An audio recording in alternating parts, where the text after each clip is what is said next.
Test, test, test. 1, 2, 3, 4, 5, 6, 7, 8. Okay.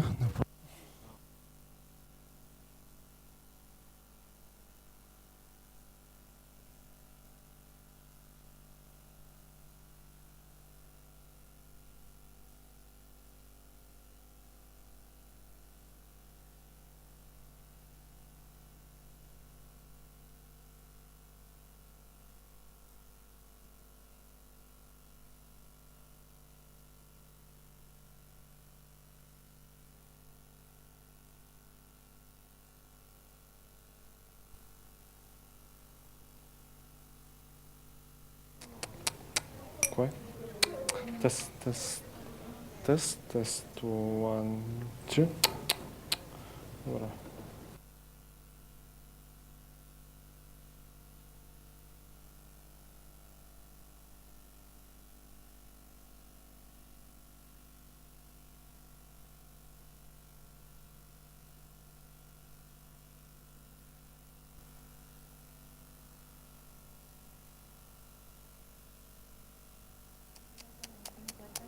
Сейчас тест, право. Тест, тест, тест, тест.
Testing 1 2 1 2. Yep.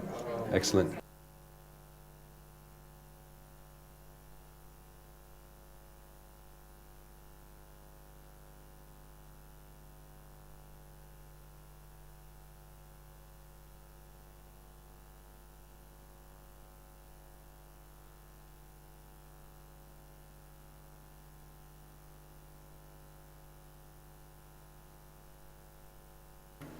One two. 1 2.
1, 2? Yeah, excellent. Okay. Okay, welcome everybody to this afternoon's workshop session. This is actually going to be a real workshop where we're going to get you to work, as opposed to being able to check your emails and any other things taking place. So I'm Olivier Crépin-Leblanc, I'm the facilitator for this afternoon session. Joining me are Serena, if you can put your hand up so you can see. So Serena, Ilya, Liana, Dusha, Gregory, Karen, and Justin. Right, so they're all the co-facilitators for the different small groups that we're going to be creating here. The title of this session is, Should I Click for Internet Governance? And where? And it would be easy if it was just a case of clicking, but unfortunately there needs to be a lot more than that. If it was just clicking, you could just say like, and you would be taking part in internet governance. But unfortunately, the majority of users out there, internet users, 3-point-something billion internet users, are users on the one hand, but they don't seem to be taking any part into the internet governance discussions and into discussions that actually will affect them at some point or other. The session itself, the session description, I don't know if you all have a sheet in front of you. There are still a few sheets that are available on this table. I think they've been put on the various tables here. And I'll read through it so that we can all put ourselves into the mood of the discussion. So the internet is transforming our society into a digital information society, and it becomes a key enabler for economic growth and social, cultural, and political development. Internet access is more and more available to end users, core businesses and government entities around the world. This, in turn, enables end citizens, end users, I guess, to more easily participate in a democratic society via, for example, e-democracy and e-participation tools.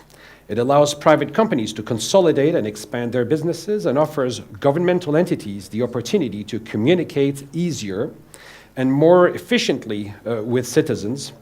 E-voting and the feedback that you can now do on many government websites and the e-services which are provided, to provide better and more efficient public services as such. Internet can be seen, in a nutshell, as an empowering tool. Many of us see this every day and are part of this process. But under what circumstances is the internet really able to play this role? Is access simply enough? Or is there a larger list of ingredients that, if mixed in a proper way, the essential mix of ingredients needed, enable the internet to actually play this role as a catalyst of economic and social, cultural, and political development? If we take end users as an example, does it mean that if they have internet access, they automatically actively participate in the digital society? Or are there more prerequisites that, put together, truly empower end users to be an active part of the digital society? What about digital literacy? What about awareness, education, adequate and encouraging public policies and regulations? Do they also play a role? Now, there's a little bit more on this, and bear with me. It's just to set the scene and start thinking, because you are going to be required to bring your input to the process in a slightly different format than the usual format of having people sitting over here and rambling for a few hours whilst you all fall asleep. Furthermore, internet governance processes are also aimed to shape the evolution and use of the internet in such a way that this network of networks contributes to sustainable development. Assuming internet stakeholders are empowered by the internet to actively participate in a digital society and contribute to sustainable development, how do we make sure that they are equally empowered and motivated to take one step further and to actually participate in the internet governance processes, in the internet governance issues that are on the table? And why is participation important to both a sustainable development of the digital economy and digital society, and for efficient and effective internet governance processes? So we have a number of questions that we're asking, and that we're going to ask the various groups that we're going to create here. to try and respond to. It's more of a, I guess it's a brainstorming session, so you can come up with your views and then we'll be bringing the views back together afterwards. The session objectives, there's three main objectives. First, to discuss the connection between internet access, empowerment, and active participation in a digital society and in internet governance processes. Secondly, to identify motivations, prerequisites, challenges, and barriers when it comes to meaningful participation. And I know that language is one of them, but there are plenty of other reasons for people not to participate. And thirdly, to develop key messages encapsulating possible ways forward in terms of moving from a simple access, checking your Facebook, your email every now and then, to actually being active and participate. So that's the main component parts. I hope that we're going to have some sustained debate and discussion going on here. There are a couple of microphones that will be able to travel around the room. The way that we're going to work this out is as a World Cafe. I must say, when I read the words World Cafe, I wasn't quite sure what was meant by that, but it's a format that we're trying, and I hope that we can fully participate in this. We're going to have breakout groups. I think 3 is probably the right number. We've got a board on this side, group 2, a board on this side, and a board on this side. We might wish maybe to move this one further back or so that we have a bit more space between the different boards. And the way that we're going to be looking at is to answer or try and answer some of the questions that are on the second page of the workshop. So the first round of the group discussion is to look at the key note of this workshop, and that's how do you move forward from internet access to active and meaningful participation in the digital society and in internet governance processes. Serena or other members of the team, do you wish to add a few words?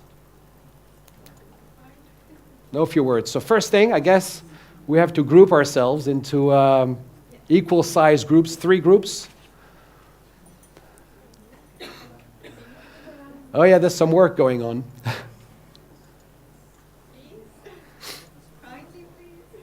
So maybe we can have one group around this table here with this, and then there's a group over there. You guys can remain in the back with this sheet, and this group here maybe we can. No, this one is the one that we're going to keep for the overall discussion. So the way that we'll actually put our ideas on the different charts, and then at the end we're going to bring all of those ideas onto a main chart and summarize the ideas on the main chart. This one is near your table. Your table.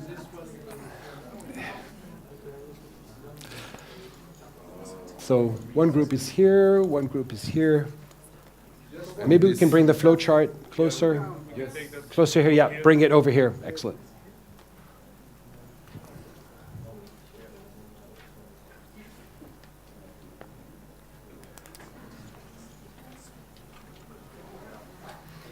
And I realize there are also people following us remotely. We will be monitoring the points that are put in the online, and we'll be also integrating them with the final proposal, I guess.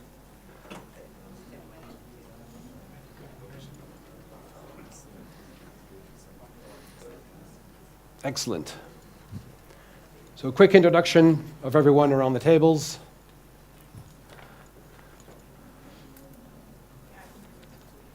Okay.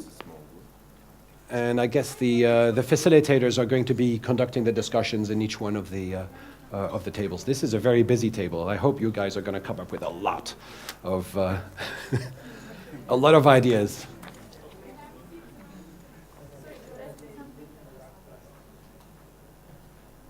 Okay, and each one of the charts has this. Excellent. So, how do you move forward from internet access to an active and meaningful participation in a digital society and in internet governance processes? Possible topics to be covered, just a few thoughts. Relevance and motivations, prerequisites. Do you need to learn about internet governance before you start? Is there a course that you need to follow? Do you need to be licensed to deal with internet governance? Who knows? Should you have a university degree before you even open your mouth in these issues? Who knows about that? Guiding questions, perhaps. There are some guiding questions that are available in the annex at the back of the sheet as well. What does it mean to be an active participant in digital society?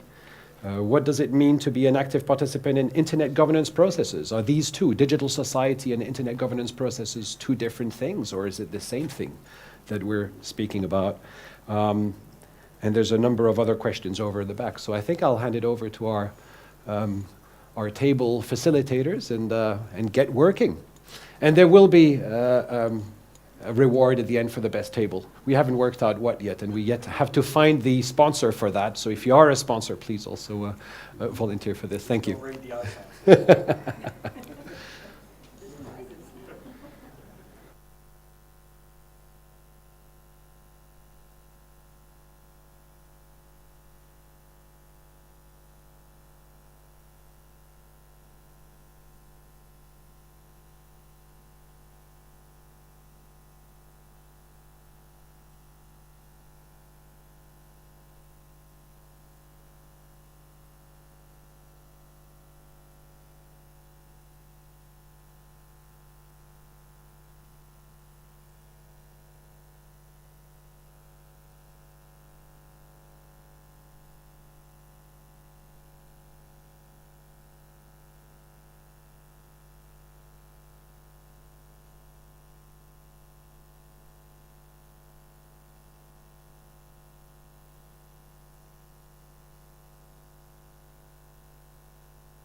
paying service. You have to pay 10.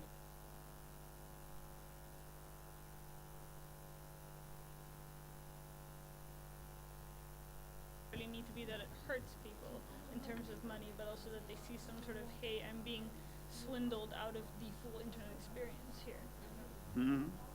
But I think that I can give you an example from the domain side of the business. I have a customer who has a .com domain for 10 years. As I am also involved with .rs, serving registered domain, why don't you register a .rs domain? What do I need it for? I have a website on .com, I have emails, it works. And then I put a hook.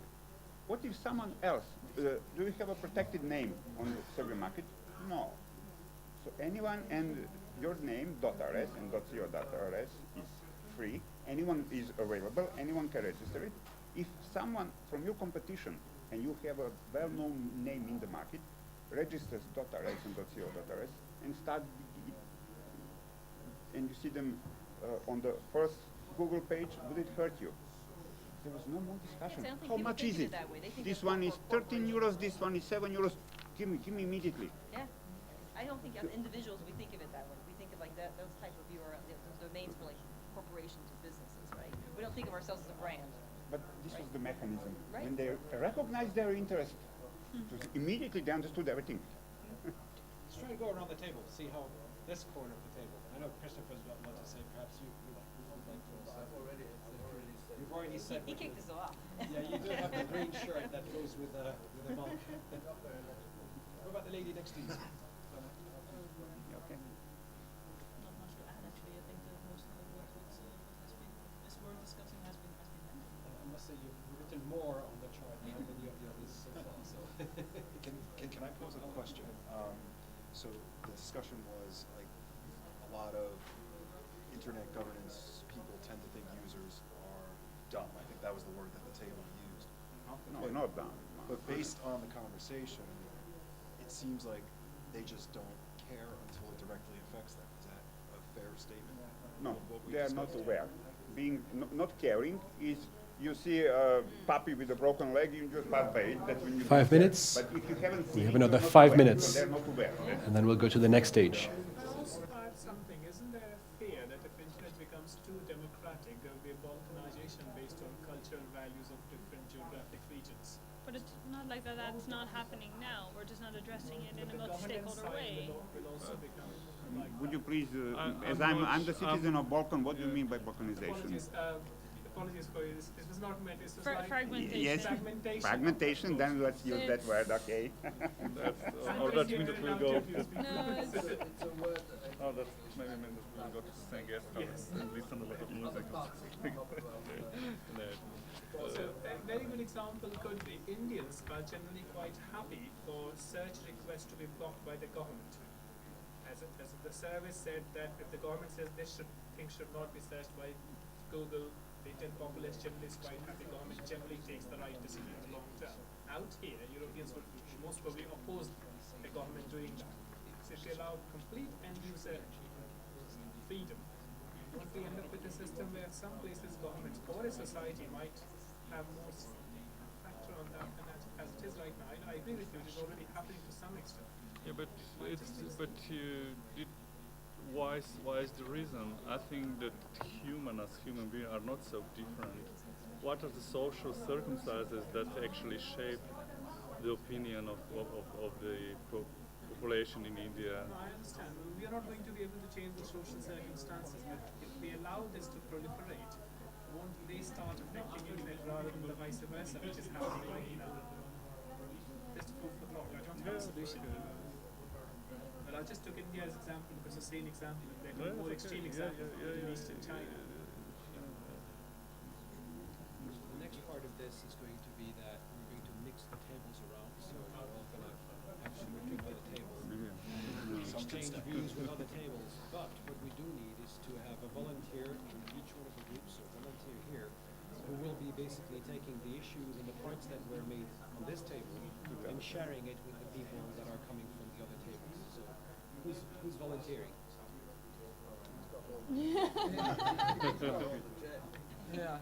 He's Volunteer by nomination. I've been nominated, okay. What can I say? You're the nominee. If you're okay with that, I'm fine. you're okay with the people's decision? That's fine. I'm sure some people will stay, so help me make sure I get it right. Continue the discussion. No, this is Well, how internet governance Yeah. works to rough consensus. No, this is the description of the whole thing. How it is gonna be. This World Cup thing. It's a long. Maybe here on the first page. Executive summary. I also, you started by talking how internet started by And you saw it just spontaneously. But is it wrong to imagine that if internet was actually run by people and by governments, we would not have been as free as we are today? Yes, I agree. Because governments are generally not free. They are run by people. But it has to do with numbers. There were small numbers, hundreds of thousands of users. I don't know when internet got to the first million, and now it's 3.5 billion, and we're talking about another billion. So how to, and that group, that first group, let's say for the first 5, 10 years, was rather homogeneous. So similar people, although from other countries, thinking in a similar way with a rather technology influence, and then the internet actually covers all the areas of our life. I remember 10 years ago, in the British papers, you would find news related to internet in every section. You know, from jet set life, politics, sports. Oh, this was on this portal, this was on, well, 10 years ago, not on Facebook, but you know what I mean. At the same time, in Serbia, news about and from internet were in the science technology issue.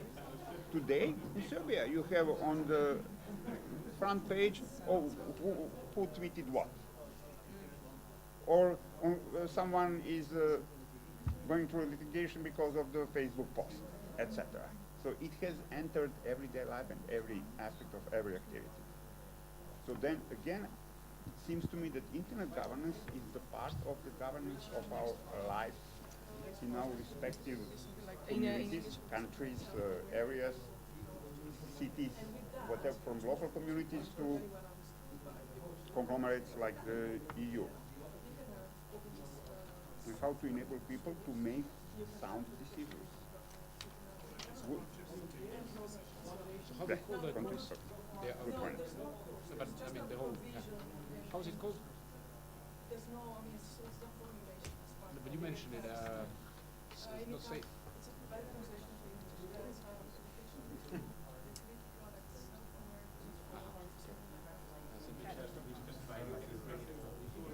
So it's going to take the next 600 As years. Wolf said in Marcus Wolf in Belgrade in March, Patience, please. he sees, not in a good way, certain kind of, as Leonid Todorov from Russia put it, internet nomenclatura. Internet bureaucracy, from young ones, as the lady next to me, up to the old ones like us. If you don't feel sorry, if you don't feel old. I do feel old. But it's more or less the same people. On every meeting, hi, how are you? Oh, see you next week in Barcelona, or next month in Copenhagen. Are you going to Argentina to the Icon? So what should we look at? And it's, that group is not so Relevance, narrow, right? but it is on respecting the whole society. It's like any other group, lawyers, doctors, engineers of any other kind. Why should it We've looked a bit into how to participate and how to we started by saying most people are not so bad, so people who are to easy. So I think that education is key. We should not be like saying why Okay, we're reaching the end of this first part. For those people who are listening to us remotely, you can't hear anything because all of the participants have been basically doing some brainstorming on each one of the tables. And those results will be presented at the end of the workshop, so within the last half an hour of the workshop. The next stage, ladies and gentlemen, is to, well, the host remains at the table, but the other participants have to move to another table randomly and see if the discussions that took place in the different tables were similar or very different. I know you've all just made friends, but I'm sorry. Out.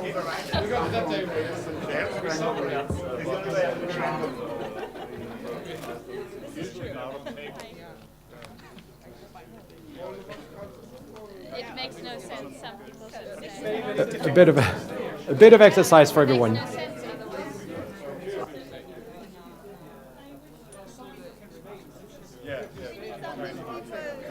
Hi. Come on, join us. Hi, Kathleen. Put chocolate on the table. There are some seats here.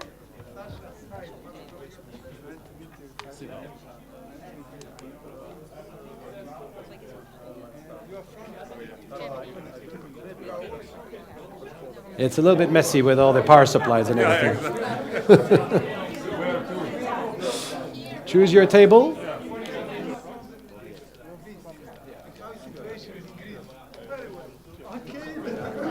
So now it's time for the hosts of each table to go through some of the points that were made in the last 20, 30 minutes and to find out if you have anything else to add, or actually if your table has been discussing something completely and radically different.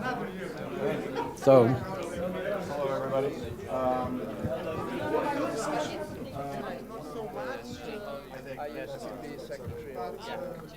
Okay. I look So you at know some what should internet governance as kind of a deterrent. He's here too somewhere. Getting involved in internet. Yes, so I left the gang when I retired in 2005. So a little while ago. Yeah, I see. Okay, so can we start this second part of the discussion? People, she's wrapping up. Here from the old table. Some of it is. It's also Can we start? complex. Let's start with a quick introduction for those who are new at the table. So please. As you can see, the marker's starting to go. Hi, I'm Giancarlo Nicolò from the Media Summit, the official pavilion for the EU. And I'm studying computer science, so I'm here. Those few users understood. And there was also the last year. and for those people who are following us remotely, you may also put your points of view across on the chat, and we'll have people in the remote participation that will be taking this input and bringing it into the final discussions that we have during the last half an hour. I think we could stick with that. Those were the three main areas I think we touched on. To a you agree? There was one other one I liked.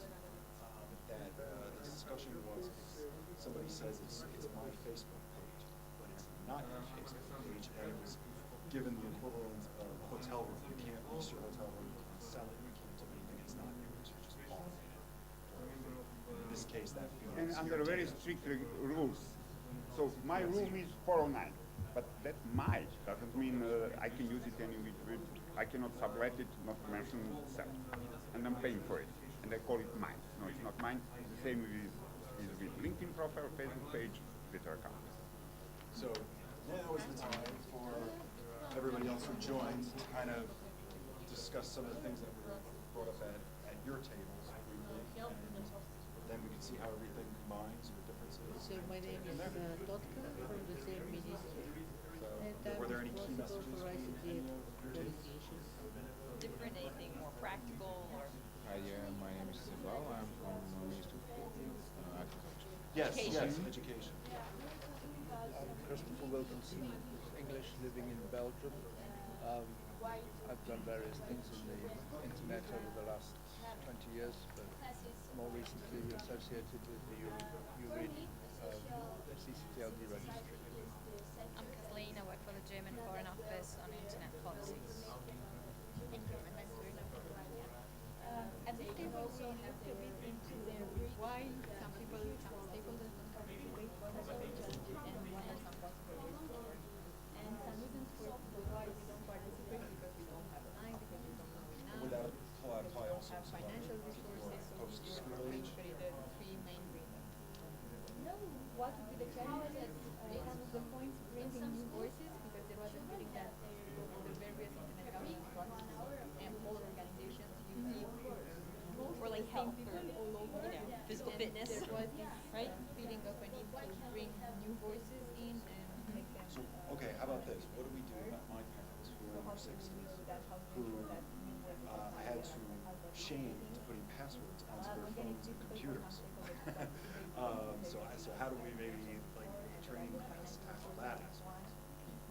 We've discussed quite a bit about governments, why they do participate, why they don't participate, what are the problems there. Same solution for everybody. And there were two things on why governmental representatives or Switzerland participate in the government. One is because it's in the job description, so there is no choice. You have to do because that's what A little bit louder. yes, I think I'm a bit yeah, but that's To learn how to use sorry, no, because they were device, how to so, as a governmental representative, you go to an internet governance thing, either because it's in your job description and you have to do that, there is no other way out, or because you become interested in this and make then your government aware and you start to participate as sort of a bottom up, but as from you as individual, not some other stakeholders. But there are challenges for governments. Some of them are financial resources. Let's say more in developing countries. In some other cases, this is not a problem because governments do send representatives at the main events on internet governance.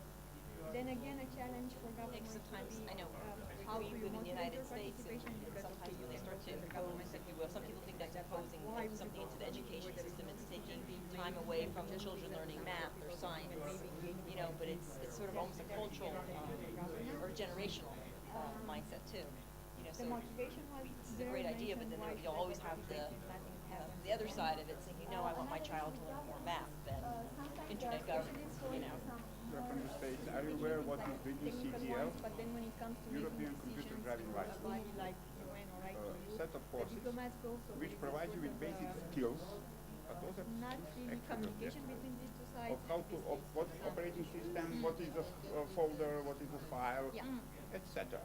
So when you are applying for a job and you have a ECD, Well, I am a diplomat, so I don't agree with that setup. I'm in those meetings as well, and like, you know, we at the UN as well. I would say that my colleagues are perfectly capable of handling those decisions, but that's me. And we also have a when coordination I with the don't other know on ministries, so for Windows example, an 8 issue. where are my files. I can But that's us. find them Yeah. quickly, You are but lucky. and now I'm having the opposite problem. I want to there know are some I want to know instances the where there is a structure, of course. miscommunication, I let's found say, out, between but the not at first. Most people don't need it anymore. They will name a file, they will have on their desktop a folder with their files. They don't bother about the structure of the C and D drive, etc. So if, but that is a good general idea for don't prepare people for internal governance. It's just like those who finish courses for management. I'm a manager. No, you're not. Or I'm a consultant. You cannot be a consultant before your term. You need at least 6-7 years experience. But so what would be the level of education Try to find that financial should be support given for the physical participation of starting stakeholders from in the various elementary meetings school because it was for each level? underlined. It's actually That would important to be provide at the meeting even if there are people no participation possibilities. As you know, better most than of the time average, the most better than interesting today. discussions are on the hallways or in Understanding lunch breaks. of what is internet, how it works, and when and how I still can have they some make, people that can they participate influence in the group here, decisions, so if you have something else to add. to make an informed decision. That's like what you need free media for. What we get this morning.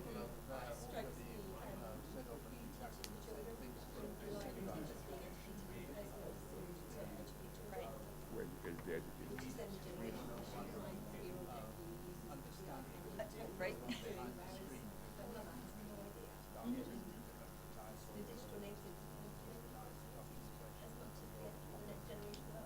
And do you think some of the issue is, you know, we're also almost overwhelmed with the choices of the technology, to your point, like now I have to find, I get a new operating system or it gets upgraded and I have to learn that. And we're so almost focused on trying to figure out where am I, how to use it, we're not necessarily thinking about what's happening with the data. You're right.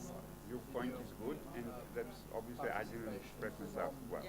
When I was making the comparison to ECDL, I didn't mean to make the same thing. You are right about it being very handy with technology, with obtaining information, but having information is not the same as having wisdom. 90% of information today was generated in the last, all information was generated in the last 2 years. But 90% of wisdom was generated 2,000 years ago. So what I had in mind was, if you saw it on internet, it doesn't mean it's true. Or it's opposite of the, I saw it on internet, so it must be true. No, it most likely is not. Young people are much more aware of that fact than older people. So there's actually no problem. That comes with efficiency. Yesterday I heard about the studies completely the opposite. Okay, most of the studies, at least as far as I've seen, says that young people are much more critical to the information they require than older people. So it's totally self-solving older people. There is a problem. But I think we mentioned at our table that people that are active in super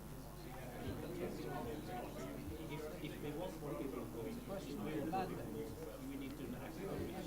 We need to actually go into the passive users and tell them this is what we're doing, this is how we do it. Because information about the fact that there is some people that love music is the first step to ever getting into music. They will not remember in class in school years ago about that. They need to be constantly reminded by the active society. This is something that we are actually trying to get into. And then you have to sort of catch the people that seem interested. Not everyone will ever hear. That's what people's passion is. Net result is multi-stakeholder consultations. The government voice is and we have multi-stakeholder consultations which are entirely dominated by You have to take them onto the table because the others can't really follow. I see. Well, that's this way. But based on your comments about kids now kind of just teaching, the main being point more I critical, made was teaching themselves with everything. I'm going to pose a technology question. I don't know. facilitates Do you think the internet governance will shift in the future, 15, 20 years from now? Do you think that everybody's going to be involved because of that slant? How does everybody feel about that? But you will not be able Young to kids change and the the time younger zone. generation coming up and just learning this stuff. Participate. They're going to have that critical eye, or are they not? Is it going to be status quo? They will not be involved. The majority will not be involved. The majority is not involved in any kind of governance. We have every aspect of life is covered, but we don't involve ourselves. We pick the few aspects where we can join us in society organization. Either don't participate in multi-stakeholder but I think more people will be involved in more aspects. The current group working in the governance is techies, and then there's some state servants and waiting until that sort of have to be done. They are the two main people. Regardless if you go to academia, if you go to techies in academia, if you go to civil society, if you go to techies in civil society, it's sort of the same group of people. But over time, that you will have more branches of different kinds of people. 5 minutes, ladies and gentlemen. 5 minutes until we move again. 5 minutes.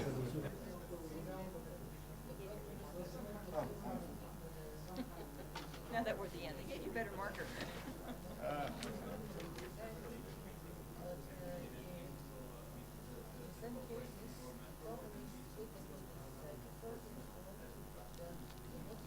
So were there any other topics at any of the other digs?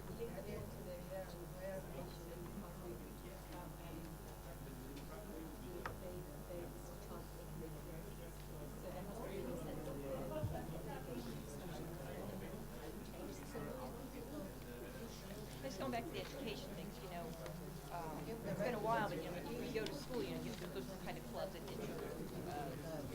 mural or whatever type of activities. You got the chess club or the math club or there's sports clubs.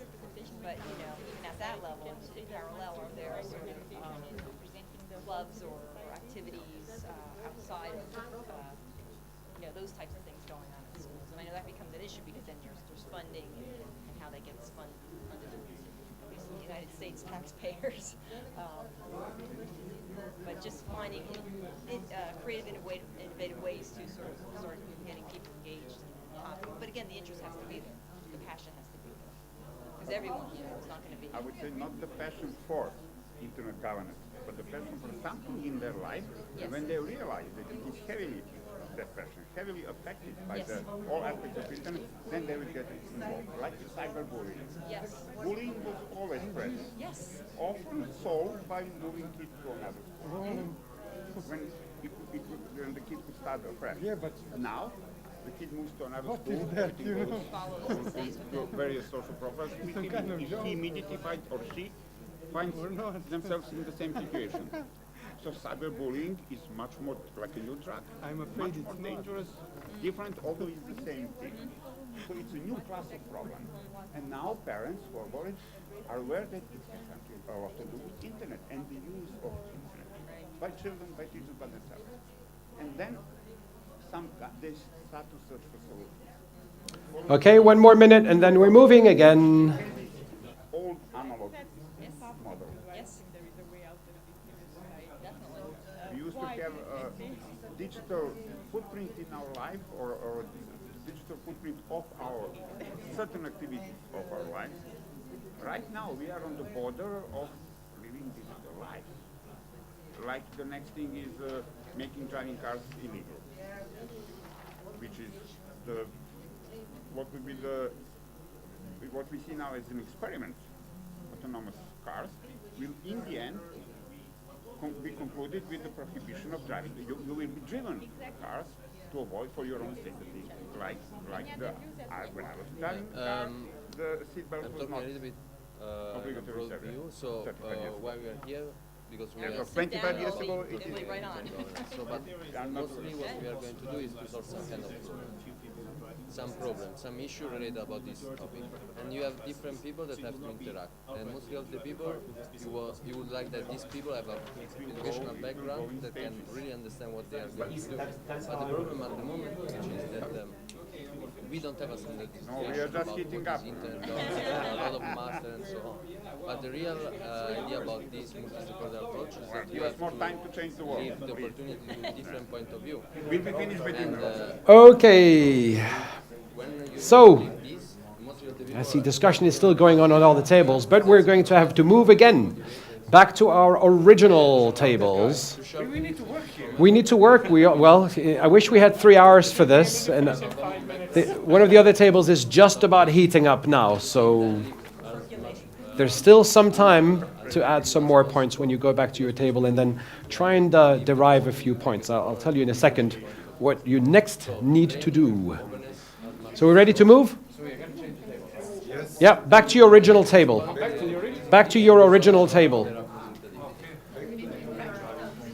Okay, everyone, a little bit of walking about. Spread your legs. Do a bit of running. That's the only exercise you're going to get today anyway, so make use of it. Are we all back in the original table? So for those people who are following us remotely, we are going to be taking your input from the chat that's on WebEx, and we will be adding those points to the discussion at the end. We are running a little bit behind schedule, so in about 10 minutes we'll be starting with the actual putting all of the ideas together in one piece. So please type in all of those thoughts into the chat, and we'll be adding them at the end. Thank you. And so now we're back with our original group. And the task now, with those people that have been ambassadors and moved to the other tables and then are now coming back, is to effectively basically put back those thoughts that you've heard elsewhere and try and focus a lot more on what you've heard and come out with a number of points. So you should try to identify possible ways forward in terms of moving from internet access to active, meaningful participation in a digital society and an internet governance process. And at the end of those, it says 20 minutes on there, but I think we're running out of time, so it would be about 10 minutes, 10, 15 minutes maximum. You should have developed at least 3 main points. 3.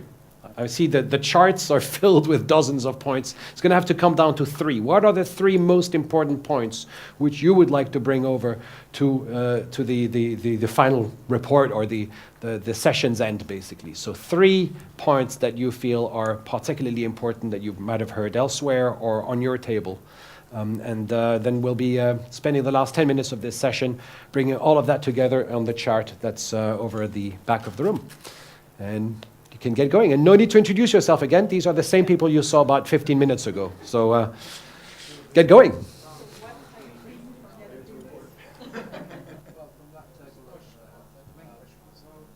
main question, how do we make people participate basically?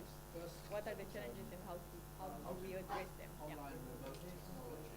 There was one thing mentioned here that maybe even if now online participation is not probably the best possible thing, with the evolution of technologies that can change a bit things and online meetings can become more meaningful. But then again, we still have the challenge of time. That's here. And the other one about legitimacy and representation, especially in the case of civil society. If you have some civil society organizations participating in whatever internet governance process, can you say that they are really representing the whole civil society? And if you don't, how do you interact? Yeah, these were just some heads up, but now we need to identify some messages.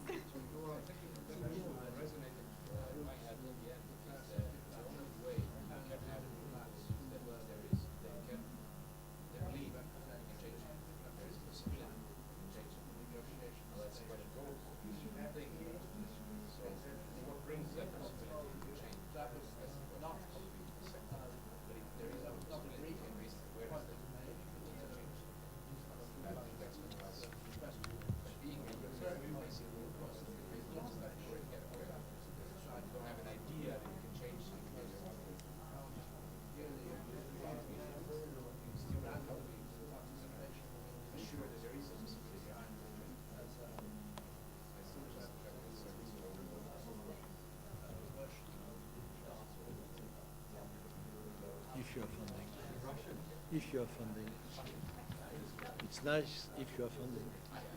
If you don't,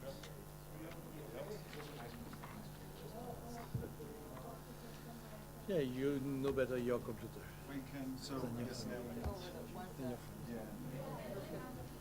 We were all part of the first panel. Yes. And we had Try to wrap up and So our goal is to come up with 3 key outlines. What was discussed at this last table, one of the big ones was any incentive that someone could actually make a difference by participating, and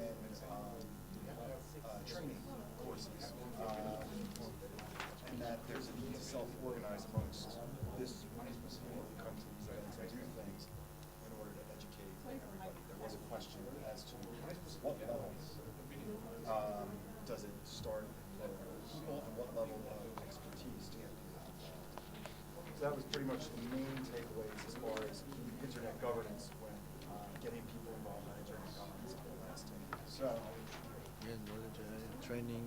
I guess I'm going to tear this off so we can show them both at the same time. like hold it. And the third is effectiveness. You need to see that you are effective. You can be effective. And something can this is change. not good. I finally got a new marker.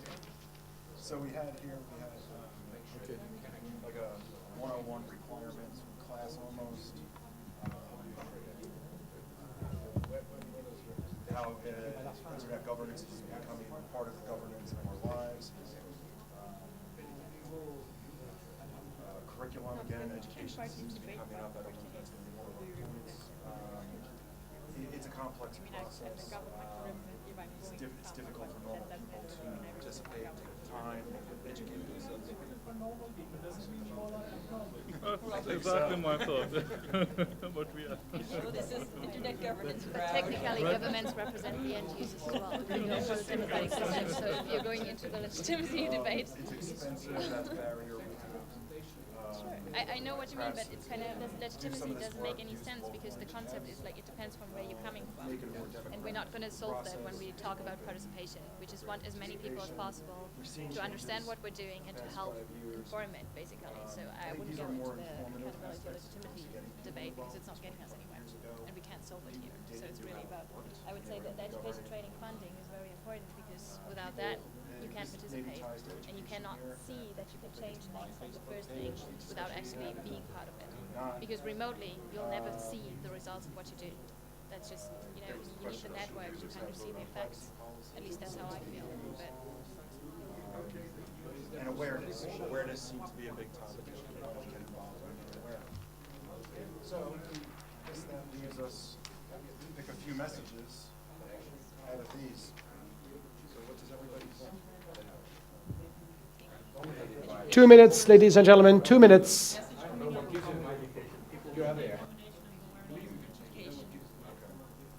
but that's like the same in all the policy fields, right? You have to make your voice heard. It's up to you. No one's going to hand you the mic. You always have to have an opinion and a stake, and you'll make it heard. Like I think that's not particular to the internet field. I mean, it happens in all the fields. We had the same problem in environment issues. We had the same problem, you know, in all the things. Globalization. You can make your voice heard if you really care about it. I don't think that's particular to internet policies. They don't train. Sure, but I mean, that can be kind of a takeaway too. It's like, you know, maybe. Other than that, we're all affected. No, but you should put education. I know, but that's kind of the fundamental question. Awareness, education, and that. Process, right? Yeah, process. Yes, process of building a need of using it. Some people used to Building an awareness of what happens when you use it, when you access. We say we access information and all the services. What we don't feel, what we don't say, what we don't usually know, what we don't feel is that we are also being assessed. By whom? By all the intermediaries, starting with the company that made this phone, both hardware and software, and especially firmware. You know what I'm referring to. And then all the intermediaries, ISPs, and up to the whatever source we wanted information or any service from. So most people say, well, so I have a simple password which I can remember. I'm not important. What do I care? One day, when you become important, even in your most local area, someone who develops an interest in you will be able to get an incredible amount of information about you, your whole profile, that you don't know you already have because you have made it by your unconscious actions. And everyone will say, nobody is following you. But every information, every activity is collected automatically.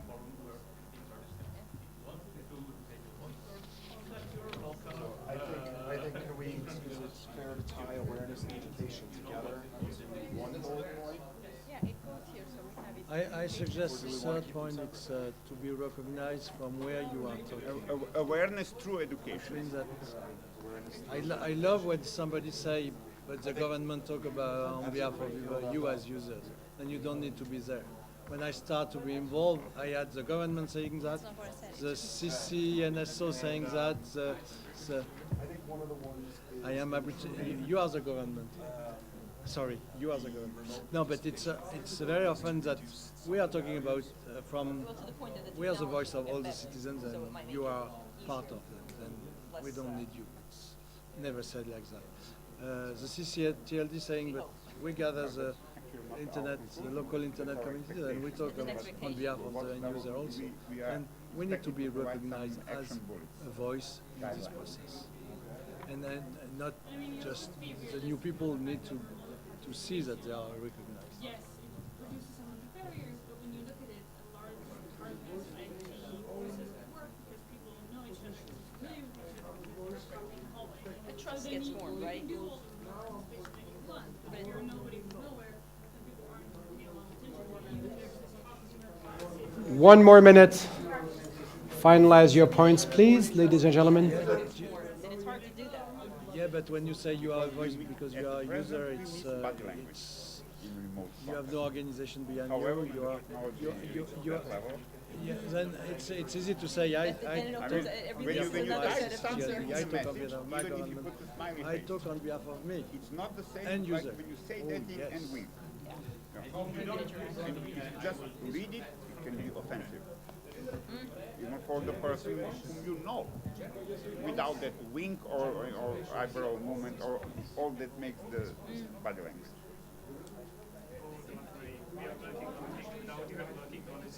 Yeah, but the problem is that all the others didn't know yet that they need to use the same tools as us.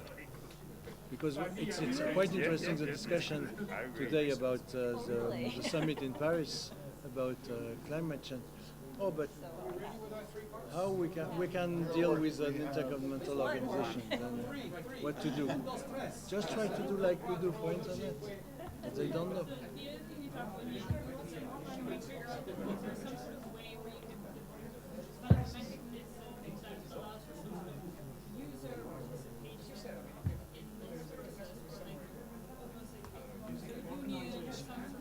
Like a user group, like kind of concept? Yeah. Okay. I think it's time for us to move to the next part of this agenda, and that's putting all of the points back together from all the three tables. Each table has 3 points that they wish to bring to the overall discussion. We now have about, I would say, about 20 minutes or so where we'll be able to conduct the discussion. There are also a couple of points which have been made by remote participants, so we will be also folding them into the overall end message. And we have, in the middle of the room, we now have a flip chart where I'll need a volunteer to write the points on the flip chart. I don't know who has a good handwriting and is able to pick the pen on this. Liana, okay, excellent. So, which table shall we start with? 1, 2, or 3? Who wants to volunteer to be the first one? It's great to see people being so... Yes, me. Okay, that table is volunteered. Vlada, are you you're a volunteer for this? Okay. I was appointed as a volunteer. Okay, excellent. I'm an appointed volunteer.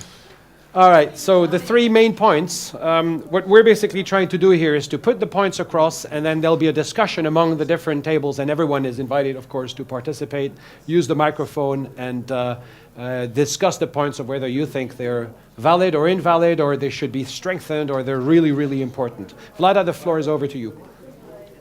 So, there are 3 points with a couple of sub-points. And I think that fits.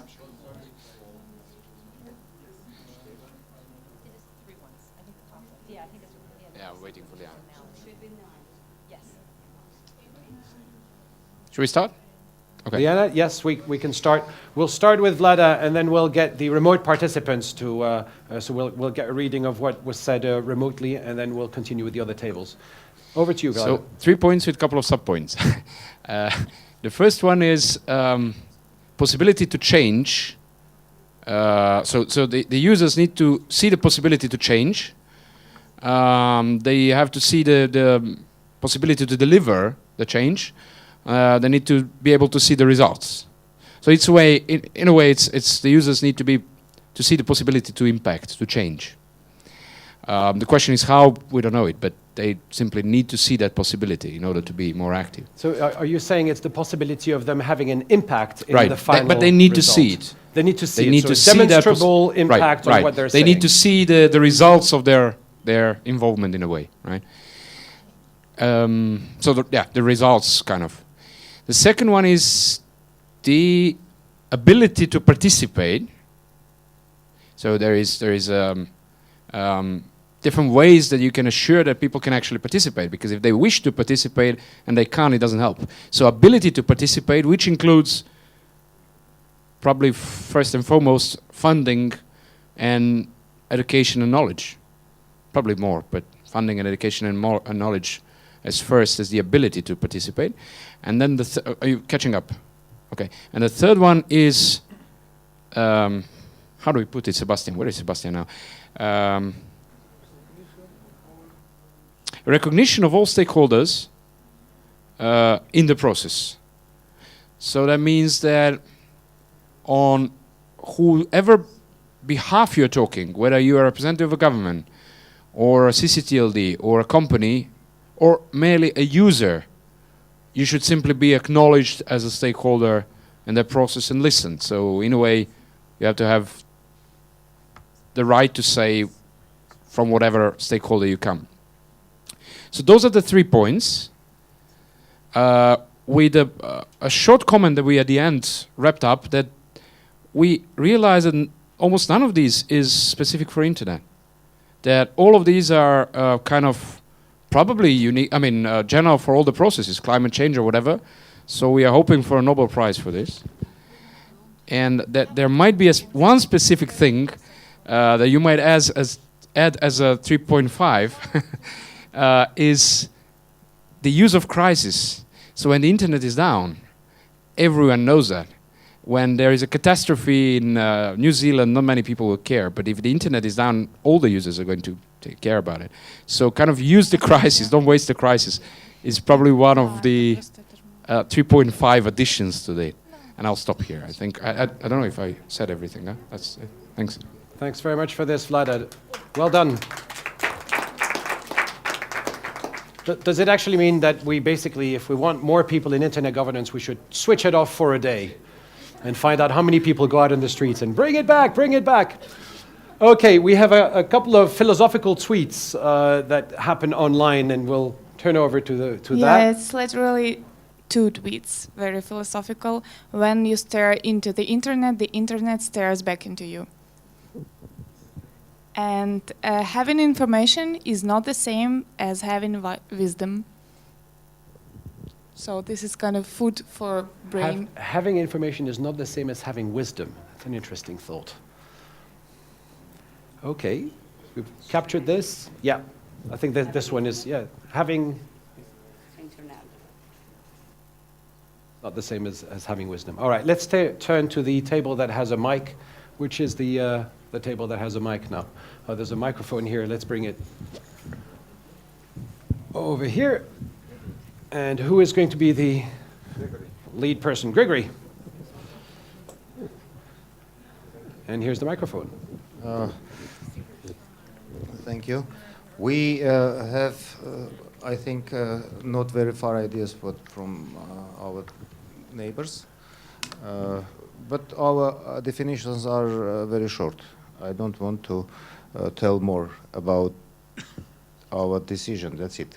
So first, we think that it's necessary to have funding, representation, education, and necessary to fight apathy. Fight apathy. So fighting the I'm not bothered by this, it's not my business, whatever.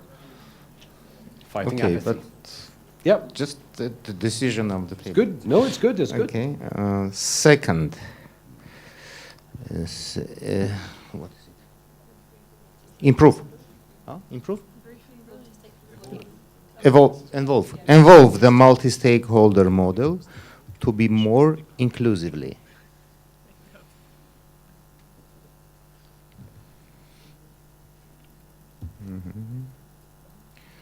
And third, practical recommendation to activate ISOC, ICANN, EuroDIG, international structures to distribute information in countries, in local communities. Activate ISOC, ICANN, EuroDIG, UN, and similar structures to disseminate information in local communities. Okay, Liana, you have that? Yeah, excellent. Well done, table 3. We now have table 1, or 2, or no, group 1, group 2. Oh, there you go. Hello? Go for it. Well, as usual, when you're the last group to go, just about everything's been discussed. So I'm going to follow up on, I've seen a lot of key points to be awareness and education. And so regarding the awareness, our table said that maybe utilize local IGFs to bring awareness to people as to what happens when they use the internet, to their data, their privacy, and all of that. So maybe just awareness and education, and utilize local IGFs.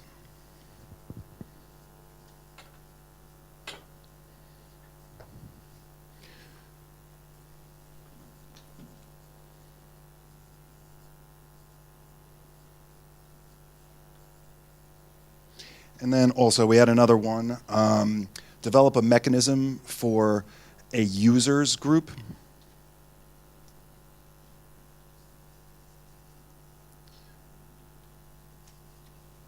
To participate in this type of forum.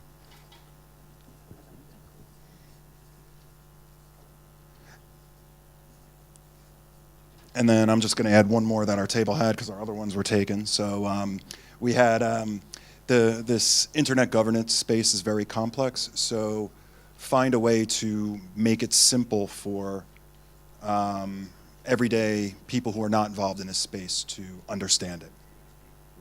So I would say, let's say, reduce complexity of the IG space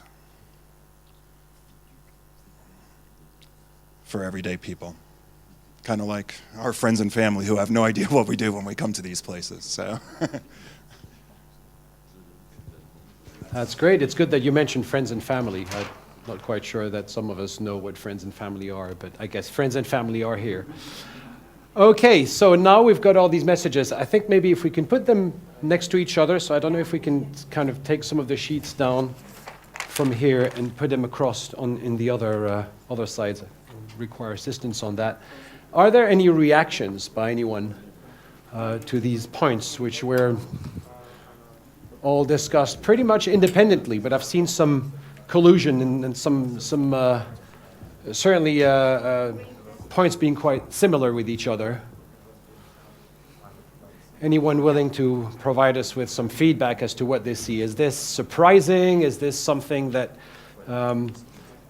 rings a bell with you? Are there any specific points which you think are particularly important for this session to be able to take as bullet points, conclusions for the end of the session? Or should we take all of them?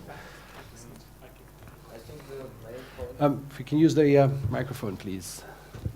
As I see, the main point is that in all the group I see is education, engagement, awareness.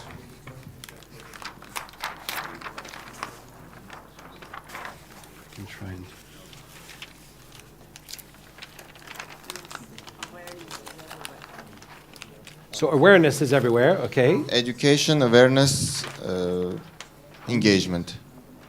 Education, awareness, and engagement. Engagement. I see this in all three groups. Okay, that sounds like quite good start, yes. Any other points? Anybody disagree with this?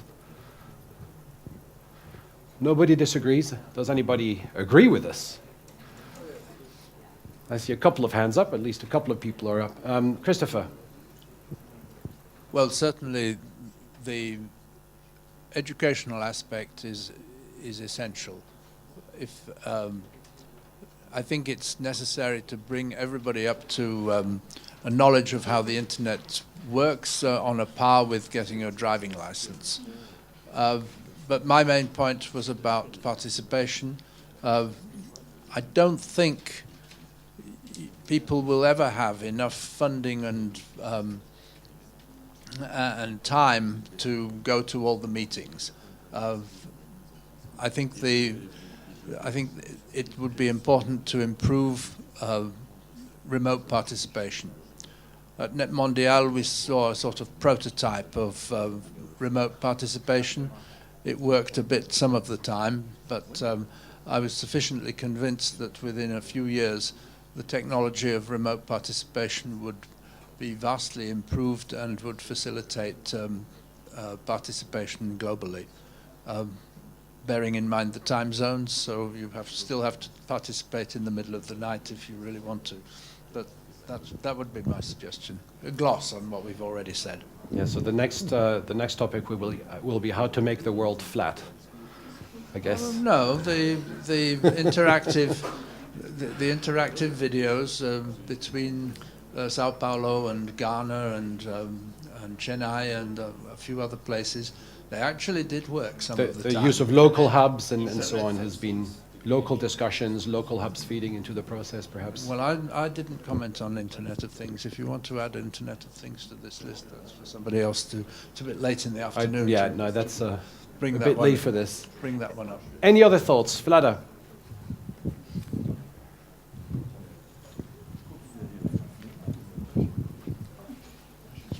just trying to keep myself not to fall asleep, so that's why I'm talking. No, thank you. Thank you. You're welcome. I'll start singing. It will wake you up. I can do dancing, but I'll do that later. No, I was struck by what Christopher mentioned, the term of time. And actually, we don't have time, and time is also one of the things. Now, we can't get more, not for the session, I mean time for being active in the IG, but you can't get more time. But if the system or the whole process is more effective, that helps. That cuts the time. So effectiveness of the process is also something that matters, not just the possibility to change, but how effective it is. Because you're not going to waste time, even if it makes changes in 10 years. Yeah, thanks for this. Any other? Efficiency. Did you say efficiency? That's I'm going around in circles with a mic at the moment. A very short comment. We talk about to have the possibility to have an impact and also the ability to participate. I think that both of them are really connected, because if you want real participation, if you have a measurable impact, this is the most important thing. Because if you don't have some way, some tools that you can value, measure, so you know the SMART idea about simple, measurable, achievable, and real time. So at the end, what happened that the technology continue to be to evolve is so fast, and the people start to don't be motivated to participate in this event, and at the end they will collapse. So they don't have possibility to see the results having an impact. You know, the SMART methodology. It seems there have to be an objective. Have to be simple, measurable, achievable, and with time constraint. So if you plan all these kind of objective in this way, so you can measure. So you can be, okay, I participate, I've done something, so I'm motivated to continue to be active, maybe try to do, you know, the snowball effect, so I need other people, motivate other people, you get it. So the community will be enlarged, something like that. So okay, so achievable goals and it's being smart. able It's to a measure methodology. You go the on SMART internet methodology. and Maybe try. we can add to this also SMART methodology. So we have possibility to see the results, and that's all part of this methodology. Who doesn't agree with possibility to see the results, or who agrees? We've got good agreement here. Yeah, I see a lot of hands up. Ability to participate, and that, of course, is linked to having the time. I think we've mentioned it elsewhere, and having maybe the funding also to be able to participate and to have a voice. Anyone disagrees? Thinks there should be a change? No. Okay. Participate sounds good. Recognition of all voices. So we're all allowed to go and speak at the table, but then I guess that works over with the possibility to see the results, because you could be let at the table and be told, go ahead, speak, and then nobody listens, which is another problem. Activate international organizations like ISOC, ICANN, EuroDIG to disseminate information. This looks very much like some kind of capacity building that we're dealing with here. Anyone disagrees, or I see no one put their hand up. Okay, that sounds good. Christopher, you disagree? No, I don't disagree, but I think it's a microphone. It's an integral part of the education, because wait, let's just. Strictly speaking, thank you. If you spend a bit of time on, if you spend a bit of time on the websites of the organizations and entities, and I'm not quite sure to what extent you can put the United Nations and the Internet Society in the same basket, but the information is there. There are a lot of people. I mean, you can always improve and add and update the information, but an enormous amount of information is there. It's part of education and motivation to tell people where they can find it. Okay, thanks for this. And that's all to do with education, with capacity building. I see several points that have been developed here will actually come together, I think, under one bullet point, and perhaps the team can do this afterwards and put these together rather than keeping everyone from the coffee, which is going to be accessible to you in a couple of minutes.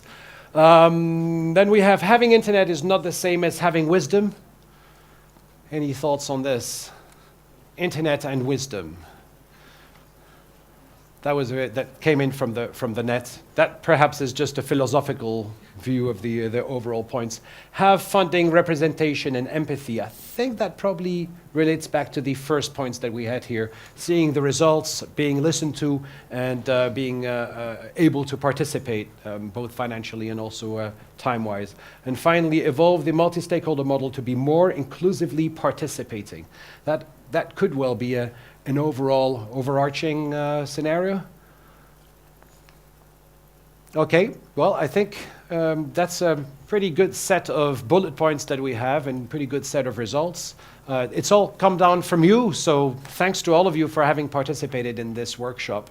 And I hope that the format has been a format that you've enjoyed doing, rather than just sitting in the audience and listening to people rambling on. You've had to only listen to one person rambling on, which is not so bad, I guess. So thanks to all of you, and we'll be transmitting these messages, putting them together into just a short set of bullet points, and sending them over to the main process. Thanks, and well done.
Test, test.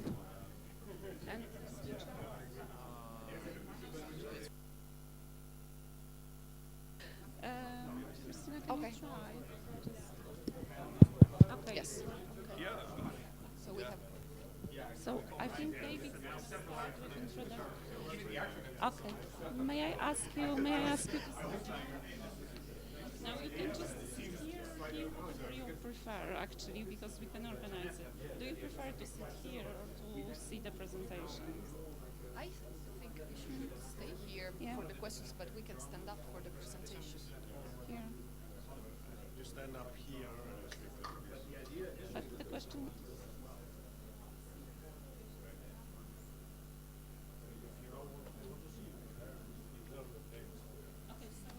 Flexible.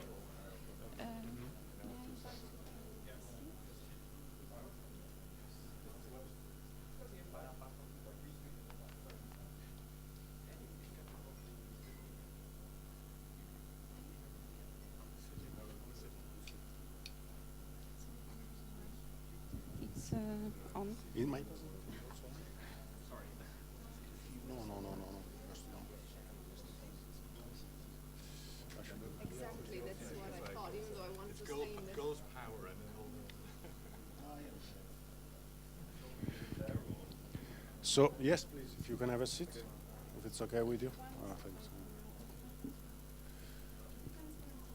What time is it? Hi and welcome. Welcome to the first workshop of the JIPO Observatory. My name is David Osimo from Open Evidence. I'm part of the consortium running the project, and I will be chairing this discussion. I think you're all aware of the agenda, but just let me briefly go through it. We'll start from an intervention from the European Commission presenting the purpose of the project.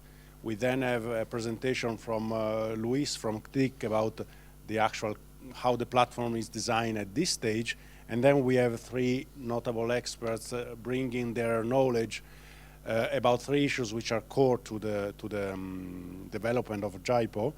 And this is gathering and managing social media data with Cornelius Puschmann from Zeppelin University, text analytics and semantic metadata extraction, Toby Crayston from TextRazors, and before that, synergies between JIPO and other global similar initiatives from Stefan Verhus, who leads one of these initiatives from the GovLab.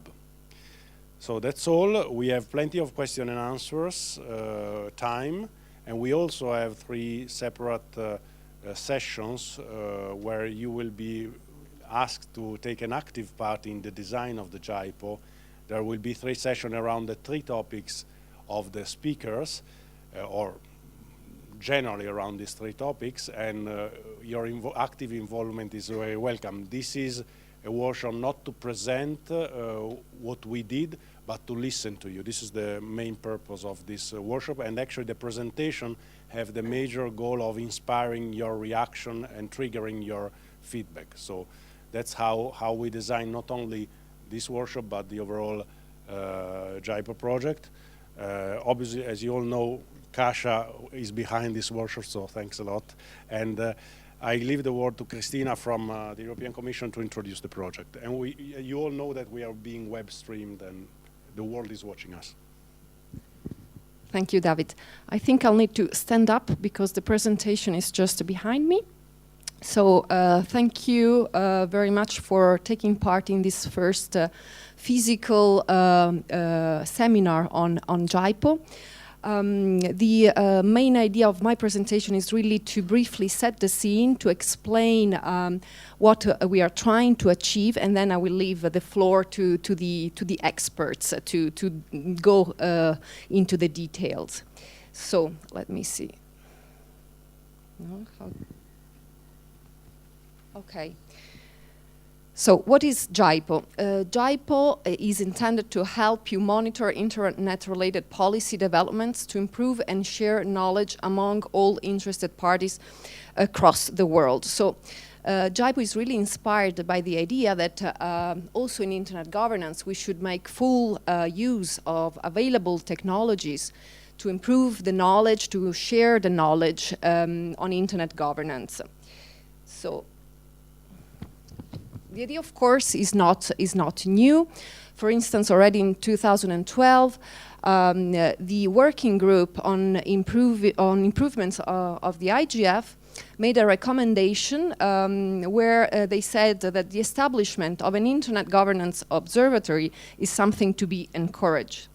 And also most recently, also last year in Net Mundial, the outcome statement highlighted the importance of creating tools to perform ongoing monitoring, analysis, and information sharing functions. So that is why we decided that this was something interesting that we should explore and try to see how can be done in practice. So the concept is that we should use available information technologies like data mining, semantic analysis, and data visualization tools, apply these tools to available data, which are spread in many different sources, like articles, papers, conference proceeding, websites, but even social media.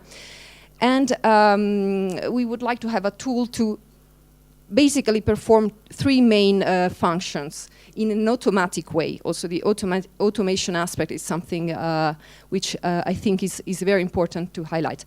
And these functions would be to collect, analyze, and visualize the information and provide, easy tools to visualize the information. Why do we need such a tool? Why this need has been identified? Well, we all know that as the internet grows and becomes such an important aspect in our lives, in our economies, in our societies, more and more topics are addressed in the field of internet governance. And on top of this, also the way internet governance functions, it involves many layers, many actors, many entities and organizations, and sometimes we have sort of duplication of conversations at different levels, with different angles, by different actors. So it is easy to feel lost in this complexity and in this information overload. And sometimes what we see is that some stakeholders, which we could consider more vulnerable or weaker stakeholder in the sense that they don't have the capacity to get involved, to follow all this conversation, is that they just feel that this is not something of interest to them. And this is particularly true for civil society and also for developing countries. So the idea is really to give a tool which could help them navigate and find their way in this wealth of information, and also be able to actively participate and get involved in processes where decisions are effectively taken that will have an impact on them as well. So what's behind this? The idea is that with this tool, we would contribute to create capacity. By creating capacity, we would help also build confidence. This would lead to having more informed discussions, and in this way, we would facilitate also discussions that are conducive to an approximation of positions. So now very briefly on the role of the European Commission. Basically, we simply thought that this was something important and of interest. So last year, we made a feasibility study to see what are the available technologies, how could this work, what are the important aspects that should be taken into account, and how can we also concretely advance in making this a reality. So at the end of 2014, we decided to provide some funding for starting with the development of the technical tool. And we awarded a contract to an external consortium made of several companies that are really specialized in these areas. And the consortium is really tasked to develop the tool. but also to help us engage with other partners. And that is really the purpose of this workshop and of many other webinars that are going to be held regularly every 2 months, I think. Because indeed the Commission doesn't think that this should be a European effort or European Commission only initiative. The idea is that this would be a tool for the global community, and therefore we need also to understand what are the requirements, what are the needs that we need to solve in order really to have a tool which is customized and it is useful. We also thought that it would be important to have input from external high experts which could guide our work. So there is very recently, an advisory group has been created by the consortium. This group provides non-binding advice to the contractor on the best way to achieve JIPO's goals. And I think that there is going to be a first meeting of the people involved on this, mainly I think tomorrow or maybe during the EuroDIG meeting. So I'm also curious to see how they plan to organize their work here. So where are we now? Basically, so we have selected a consortium. The consortium has created a website where information on the project is going to be regularly provided. So what we have here is not the real JIPO tool, it's just the website to get involved, to get information about the project. The first beta version of the tool will be launched towards the end of the year, so we have still plenty of opportunities to engage with interested partners and with stakeholders who wish to contribute to this effort in shaping, the first prototype. But Luisa, I think you will describe in more detail both, the initial architecture that we have in mind and also the different stages that are foreseen for the project. On this website, you will also see that we are in touch with other similar or related initiatives. They have different angles, different perspectives, but they are also a sign that there is really a need to do something in this area, that there is this need to use innovative tools for internet governance. So we are in touch with them and we are regularly exchanging information on the advancement of our project and trying to find synergies in order to avoid also duplication of efforts. I think that in this sense, an important aspect to keep in mind is that we should try at least to make these different initiatives sort of interoperable with each other. So also from the technical point of view, how can the content or the information coming from one observatory or platform be used by another one and used in a way that also creates an added value. But Stefan, you will say more about that. So finally, I would just like to invite you to join the JIPO community to help us make JIPO a useful tool. On the platform, on the website, you will be able to share ideas and expertise, to get in touch with the team which is going to develop the tool. And we are particularly interested in discussing user case scenarios. So basically that's it. You of course have also social media channels on which you can follow the advancement of our project. Thank you very much, and I'm also of course here for any questions you might have. Thank you. Thank you. If that's okay with you, we wait for the question after the intervention of Luis and before the speakers. So Luis, the floor is yours. You have to push. Yes. Thank you and good evening. Thank you for being here in this workshop. And I'm going to present you the first preview of what is the JIPO tool. We have a beta. That's not the beta that Christina said, that was envisioned for the end of the year, but a testing environment that we've rushed to prepare and to have it for today. And I'm going to explain you various topics about the more technical part, and also the end user part of the tool. And you will see many of the questions and technologies that we are going to debate in the different tables.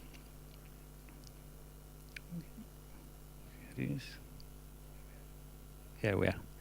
I don't know if you see it from the back. Okay. But this is the architecture proposal for the JIPO tool. This is the most heavy and hard part of the presentation, because here we try to draw all the technologies that are behind this tool. This was presented before in a webinar. You have this webinar online in the general website, in the promotional website, and you can see various components that are intended to get all this information and debate and discussions that are currently in different websites and social media around the internet. And this tool is going to get the most of them, the most important of them, and analyze its content automatically and try to present it in a more or less easy way to most users. So we have those modules, those parts. We have the front end. It's a tool. We have other modules like the fetcher, that is the part that does the hard work of getting from different sources all those information. And also another big component that is the analyzer, the search engine, that does that task of extracting those terms and meanings and classify the information.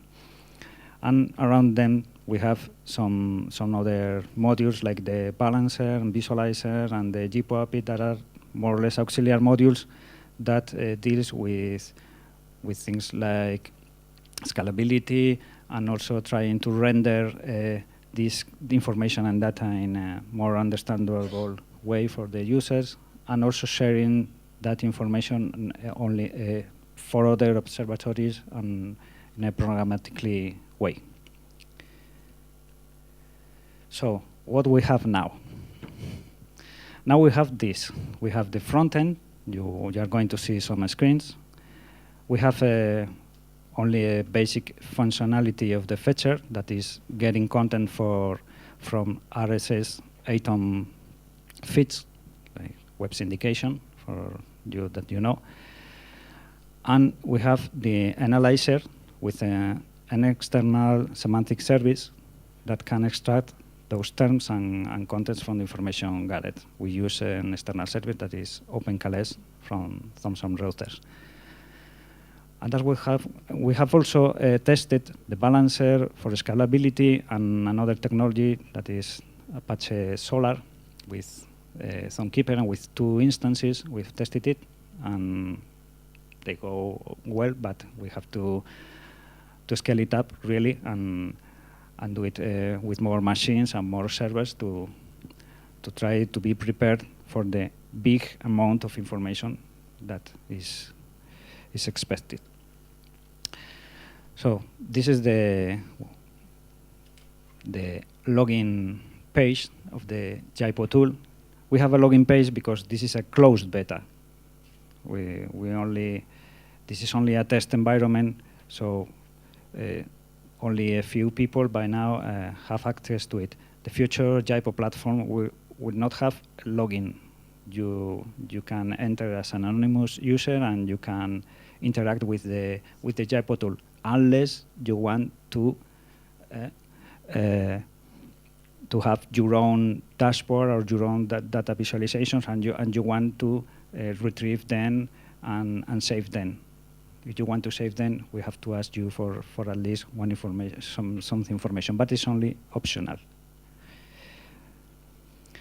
Okay, so we have the front end, and what we have in the front end. Okay, we have the usual. We can search, view, comment, and share items previously retrieved by the tool. We have the start point of a dashboard that is currently a list of the latest and popular items. Is more or less like most usual in another websites and other tools.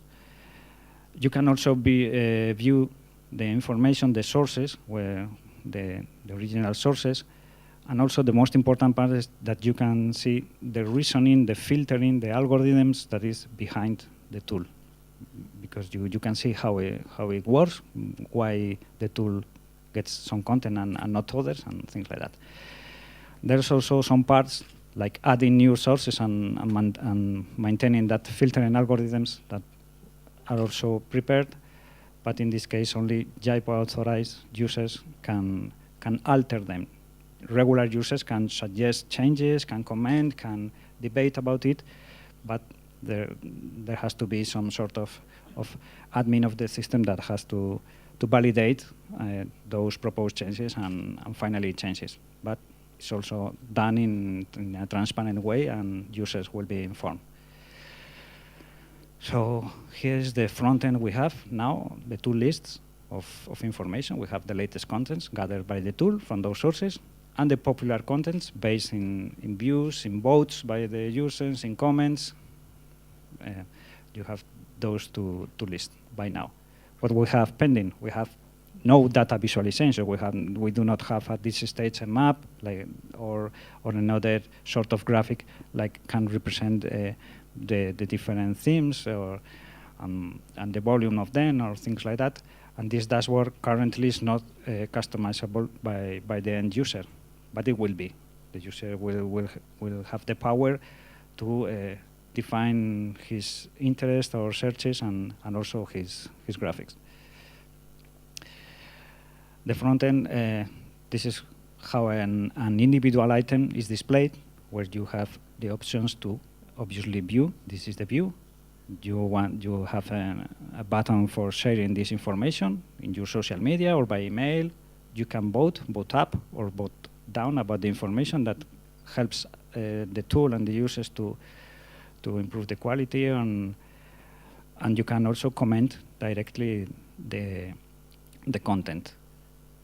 As I say, you do not need to have a user, but the content will be filtered only by language and things like that, not to be in proper language. And also, the individual items can be edited, exported, deleted, and more or less deferred and archived, more or less archived. And you can edit it because we not only reference the information, we download the information to our servers, at least the textual part and at least one image, and we have it stored because this is important, because the original link can be broken, and a user that uses this tool can retrieve the original content even though the web page is not accessible at some point. The fetcher. The fetcher is the collector of information. Here is the part where you define sources. As I said, only now we have collectors for RSS sources. And pending is a crawler collector that extracts information from pages that do not share the information in a machine readable way. And we will prepare also a collector for social media services like Twitter, Google+, and other external APIs. But the fetcher not only collects the information. What does, and is more important, and we will see in Toby's presentation, is what the tool does with that content. First, the tool filters that content in the way of dealing with noise and retrieving the important discussions and debate around all the internet governance topics, not about things that doesn't interest us. And also label that content. The tool will add in a semantic way using semantic services, and also things like regular expressions, that is the most basic component since many years in natural language processing. and also will perform simulation of these pieces prior to begin with confirming the algorithm. This is an example of the analyzer. We can detect people, companies, places, things from the information. That's what you can see. We only use this, OpenCalais, and we are pending to use Alchemy API, TextRazor, maybe, or any other semantic service that we can add to the tool. When we get all this information that is automatically classified, automatically tagged, we can present it in an interface where you can see the information classified, you can order the information, you can filter by facets, by those information, by the scope, by word region, by type, by text. And I think it will be very useful for a user to find the information, even not knowing how is the correct word or a term in the internet governance area. You see them directly, net neutrality, cybersecurity, and you don't have to guess what's the correct word to search for. We are going to develop a full GPO API, but by now what we are doing is giving also an RSS output feed. At least it's useful, and we can deliver the information in a machine readable way.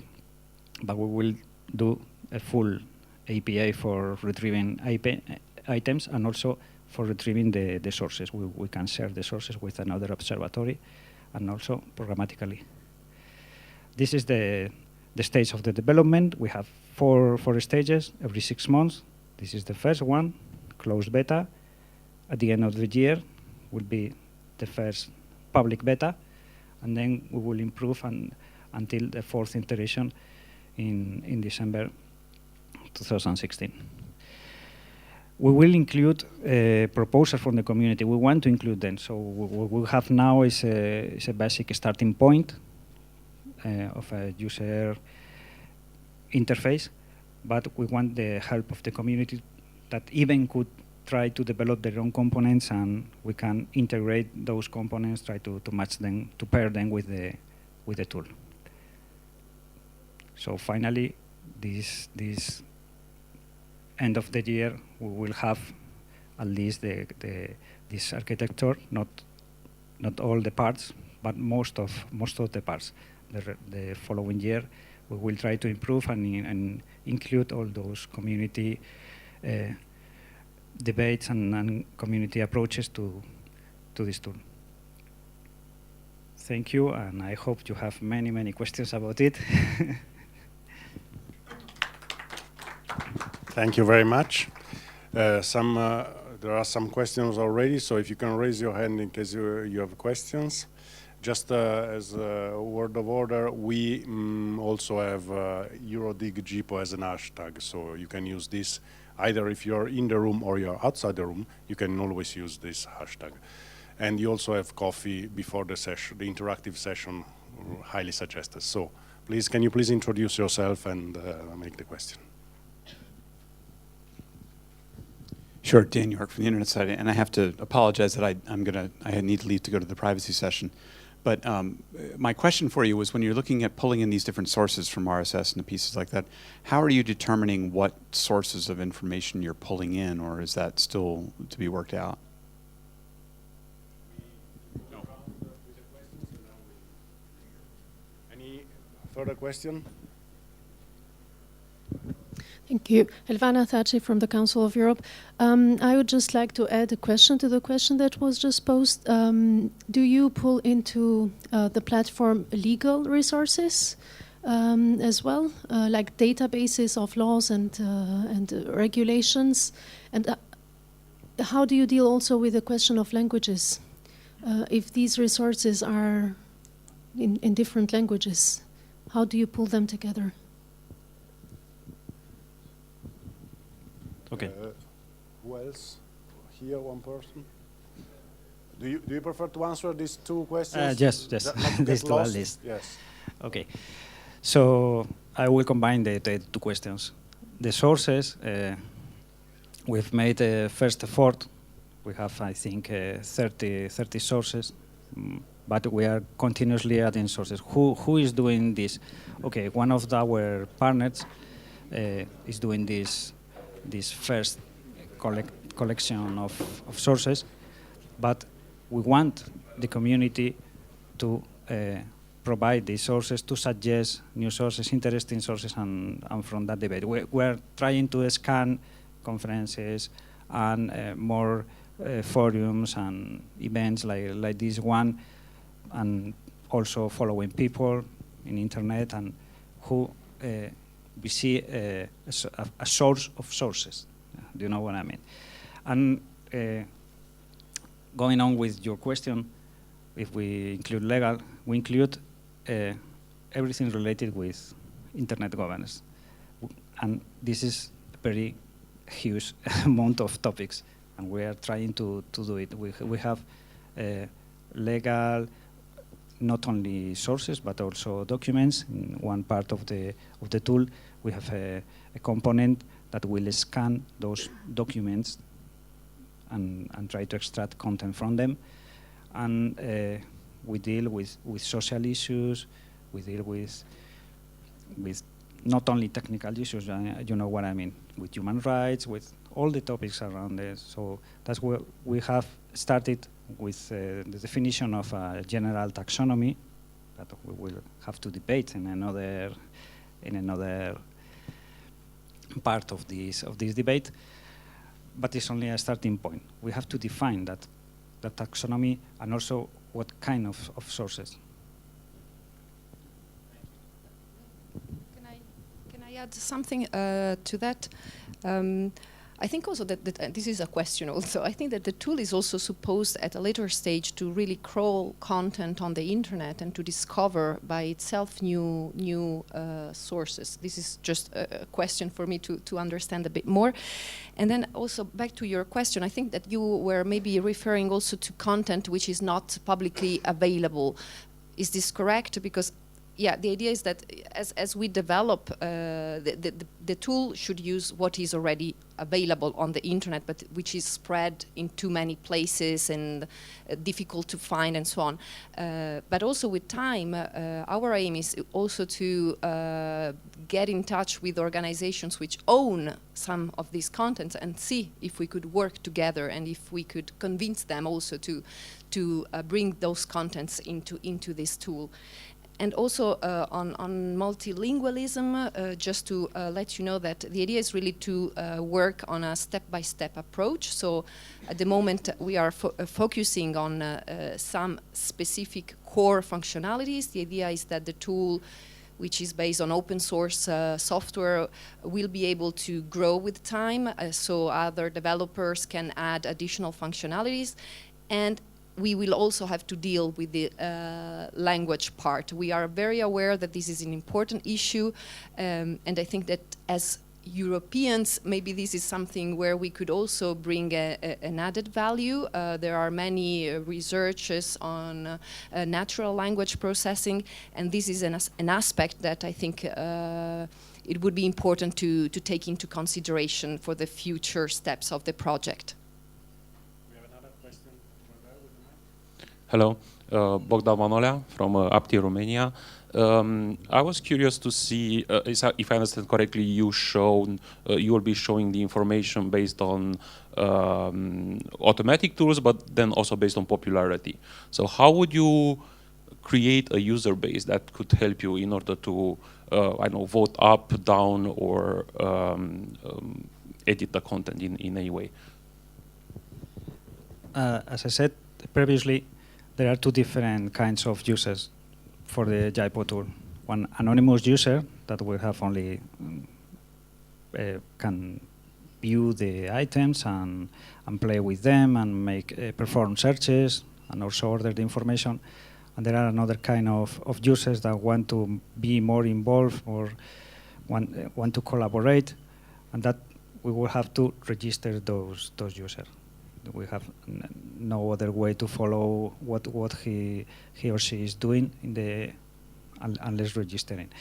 But it's optional. You do not have to do that. So you can have an anonymous commentary, but if you can also vote and perform several functionalities more deeper or more involved if you are an anonymous user or if you are a registered user. If you are a registered user, we know you, know that you are involved, and you do not have to pass some kind of, filtering like languages and spam filtering and things like that, because that's the way. That's more or less the way that everyone is doing it.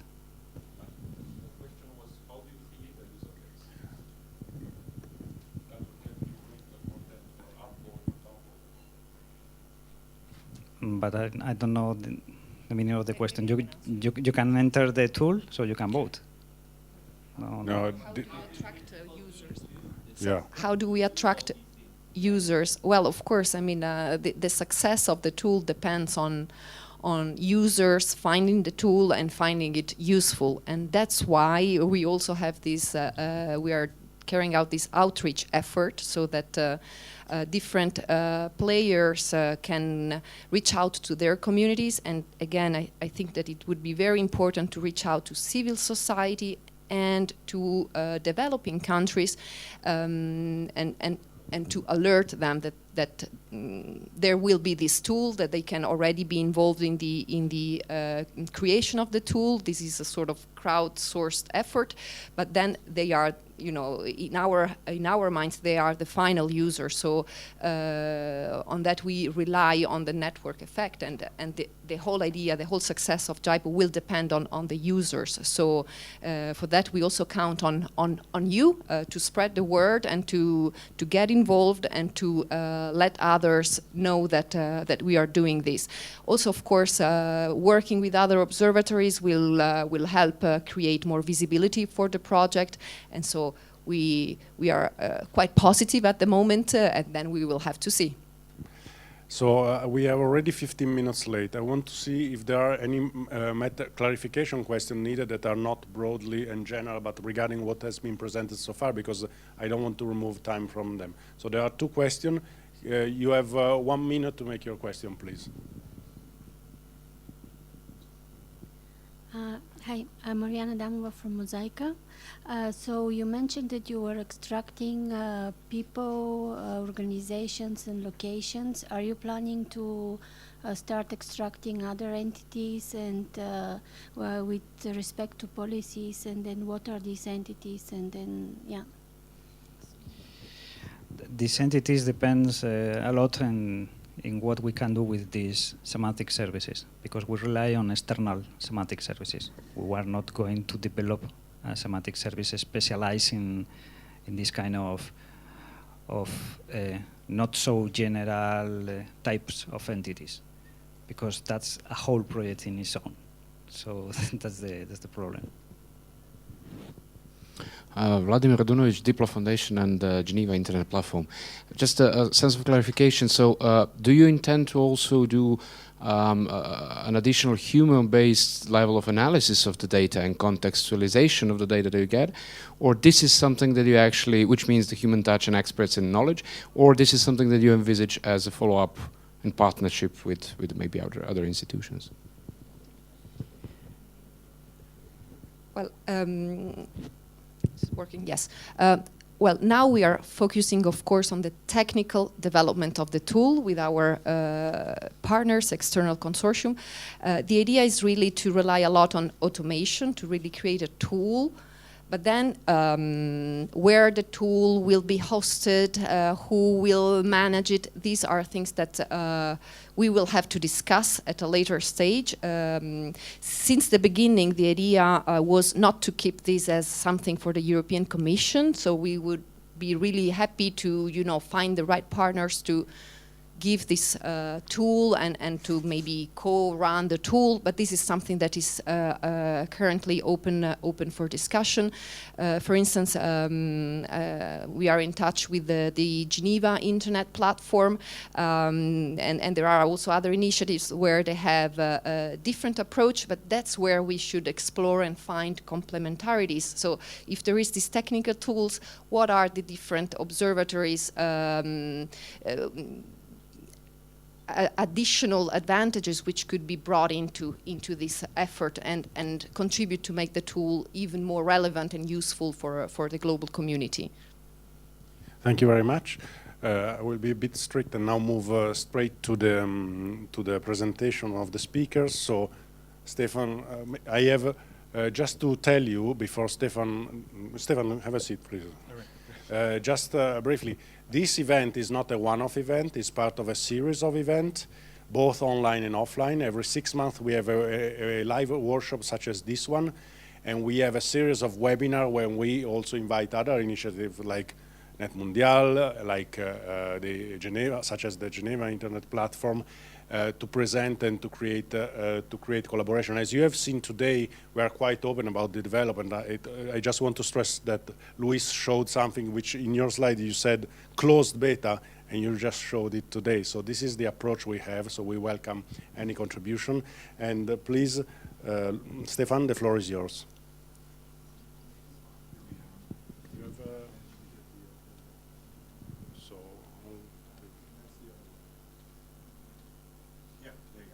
Great, thank you, and thanks so much for having me at the JIPO event. Meaning we've been. My name is Stefan Verhulst. I'm at co-founder and chief of research at the GovLab, and so the last few months we've been working on a project which is called the Net Mundial Solutions Map, which tries to map solutions with issues and actors and resources.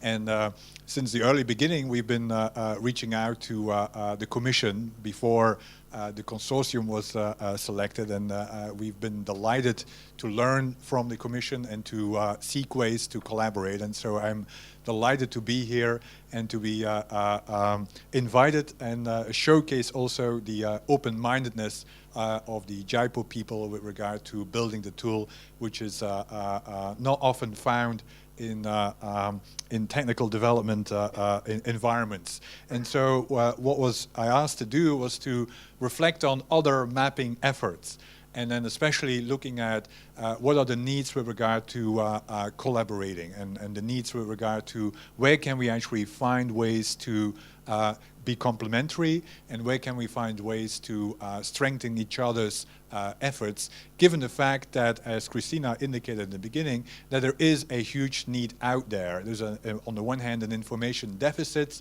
On the other hand, there's an information overload, because much of the information that is available is not presented in a structured or in a contextualized and curated manner. So let me look at what we found in our own efforts, because our own efforts were also based upon A, user research, and B, trying to understand what is already available and how can we be complementary. And so the goal of my presentation is to compare briefly, or at least list, I don't have time to go into much detail, the existing mapping efforts, and to also explore ways to establish synergies. As I said, what we've done in our effort to build the Net Mundial solutions map was to actually to reach out to the different mappers, including JIPO, but also the Diplo Foundation and the Geneva Internet Initiative and other mappers. And we presented all those in a blog which is available. But really we did that to understand who is already in the space and what are their different kind of approaches. And so at the moment we have about, we created this network of mappers, and everyone is free to join. And we have at the moment around 11 mappers that are part or organizations that are part of this network that then shares, like JIPO shares on a regular basis as well, shares current developments and current initiatives. And so here are just a few, and probably hard to read unfortunately, but I'm more than happy to share those slides afterwards, a few of the efforts, and some are more advanced than others, that we have seen. For instance, there is this whole effort to develop this clearinghouse function that was launched by Bill Drake and Leo Kasper, which to a large extent is still a paper, but basically sets the scene and also provides for a way to actually start developing a clearinghouse on internet governance issues. We have the Friends of the IGF, which is also a mapping effort, but as the name indicates, mainly focused on the IGF and is mainly a collection of videos of the IGF proceedings structured in a particular way. Then we have the Geneva Internet Platform, which again, of course, distinguishes itself by a focus on Geneva, which is this complementary function that it has, and it focuses also on what happens in the Geneva environment, but also in the broader internet governance world. We have JIPO, which of course is being discussed today. Then we have the Internet Development and Governance Map, which is basically a database of efforts, and that is mainly focused on efforts, internet governance efforts that affect consumers. Then we have something called mapping, which is mapping alternatives for privacy, property, and internet governance, which is a website that is really focused on the privacy developments within the internet governance space. We have mapping global media policy, which is an effort that comes out of the academic community that tries to map around specific issues and is really driven by the academic members of that initiative. And then, of course, we have also something called NetGovMap, which was developed by a few individuals. And here, it's mainly trying to map institutions that are involved with the mapping, involved with internet governance. We have, of course, the Net Mondial Solutions Map, which I won't go further into detail. We have the UNESCO study that also tries to map, again, a set of principles and actors. And then we have the CSTD, which is in itself a mapping effort of the issues and the kinds of ways to categorize the issues. And so all those are part of the network of mappers. And as you can see, all those enter this task or quest to address the deficit that Christina indicated at the beginning in one way or another. Some are interactive. I would say there are not that many interactive kind of efforts out there. Some are more around news items, some are more around principles, some are more around actors, and so they all have a specific strength that they and approach that they bring to the table. On top of the mappers, we also have a set of observatories, which are somewhat different than the observatory as JIPO approaches. For instance, we have the Global Cybersecurity Capacity Center, which is based in Oxford, which really focuses then on cybersecurity developments in a particular way. We have something called Internet Gov, which is try to provide news items for the multi-stakeholder collaboration.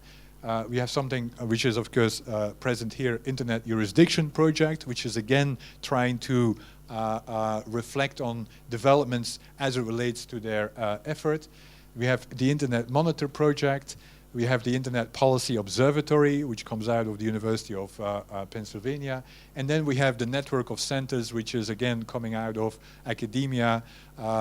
Berkman Center and others are involved in that, which also provide for a regular news stream of developments in the internet governance space. So again, all coming from different points of views, and that's the reason why we believe, together with JIPO, that it would be ideal to at least have some coordination and reflection among the different mappers and observatories with regard to how do we address the use, and I hope again today to learn about the different use cases that might be out there, the different use cases that exist with regard to internet governance information.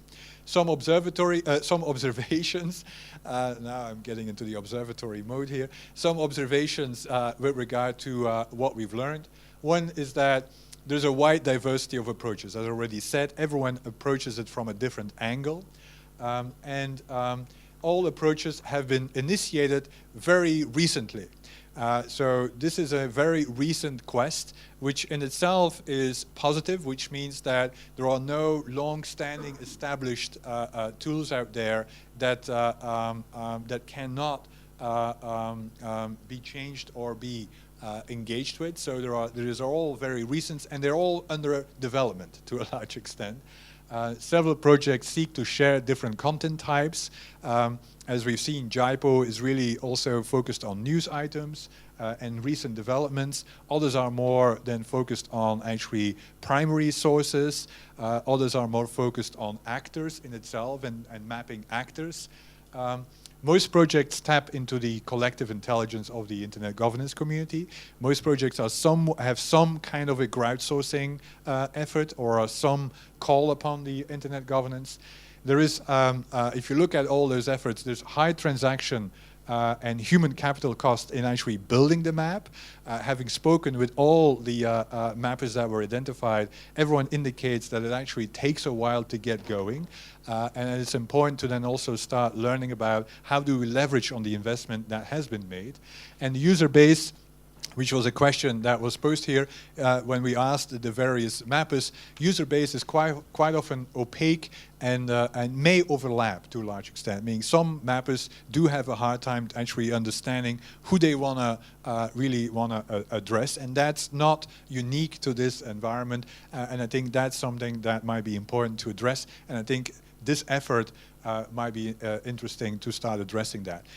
What are possible ways for synergies? So many projects could benefit from exploring synergies, and the synergies could be focused on, first of all, developing common taxonomies and ways to describe the content. And I think that's really an area where I believe a lot of progress can be made. If we could agree on how we describe and categorize the information, then actually there will be a level of interoperability that might be there. Having said that, and we will hear from semantic analysis and other ways of actually identifying content, there are other ways that doesn't require a agreed upon taxonomy to, of course, start tagging information, but at least having an understanding, and I think that would be a big progress across the internet governance community. A way to actually describe the universe might be an important way, and I go through, and then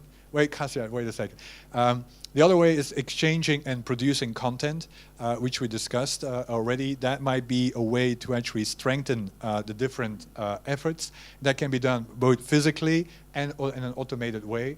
Identifying experts and identifying actors that should be engaged might be another way of synergy, so that and that was one of the efforts to actually build this network of mappers so that we have an expert base around mapping, but you could actually broaden that as well.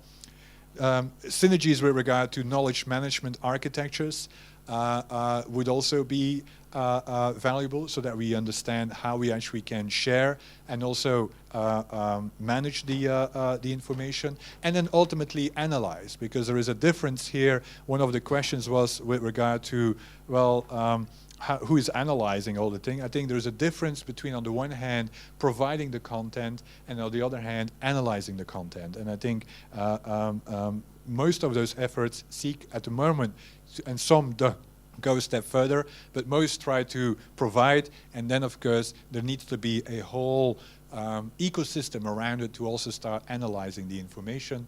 There you go, analyzing the data available, and then of course resource pooling might also be a way to actually think in terms of synergies, so that there is anyway investment that can benefit all the efforts involved.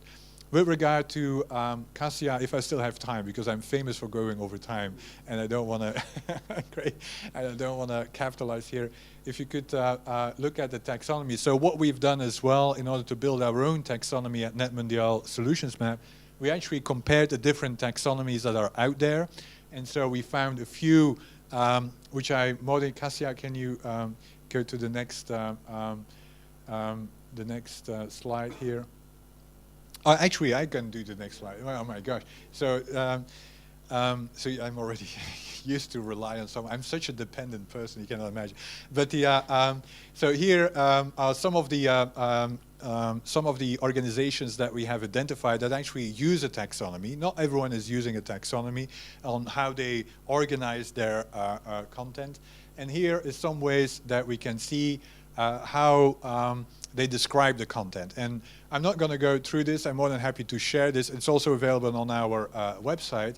But as you can see, some are far advanced, some are less advanced. But I think one element to discuss, and an element that we found out through our own user research, is that if it's very complex, i.e. you have 15, 16 categories, then the users are actually more confused than helped by a taxonomy and by a mapping effort. And if it's too little, that's also not good enough, right? There are a few that have basically 2 categories.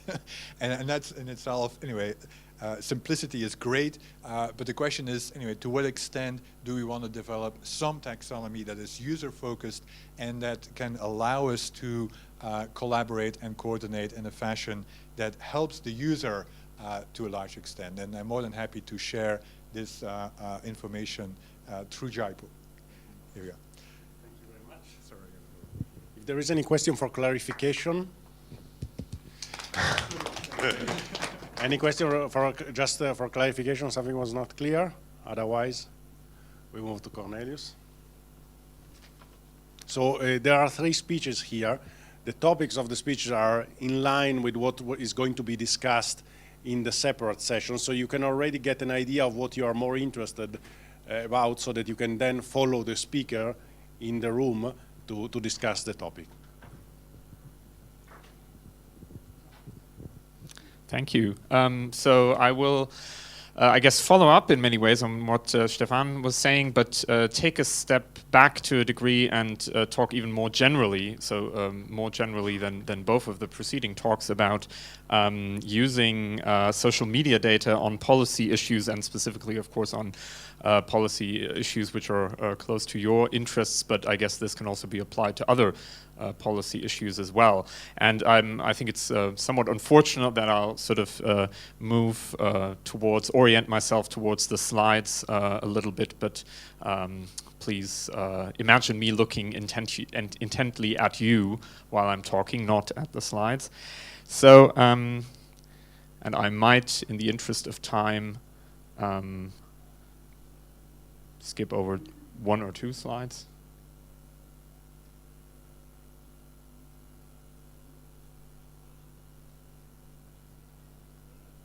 Okay, so a question at the beginning: why use social media data for policy analysis? I should say that my background is in analyzing social media. I'm an academic in communication science, and so my contact with internet policy issues has been relatively sporadic to date, but I've looked at and worked with social media data, specifically blogs and Twitter, for several years now, and there's a growing interest in using social media data to find out more about what people are interested in, what people are talking about, and it may seem sort of self-evident that social media data can be used for policy analysis, but this is really an artifact of changes which have taken place in user adoption.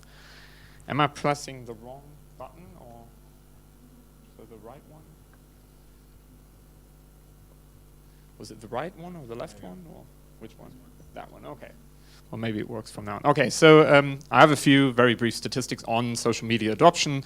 Now about 40% of the internet using population are using social media services on some kind of device. This is for the European Union and beyond. It's close to global, not exactly global. And again, this is for internet users, not for all the world's population. Going in a bit more and looking at things on a bit more of a granular scale.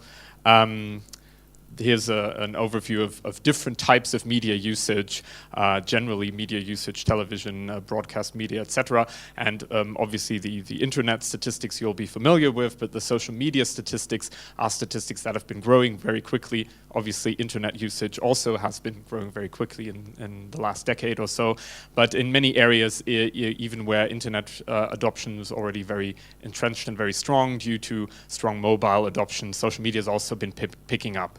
So this is really something to look at, because this is an artifact of, say, a period of between 5 and 10 years. Of course, for social media, internet adoption patterns have been sort of more long-term in especially Western countries, but globally speaking as well. So you see there's an increase of use of online social networks, and this is a bunch of different platforms. I'll go into a bit more detail.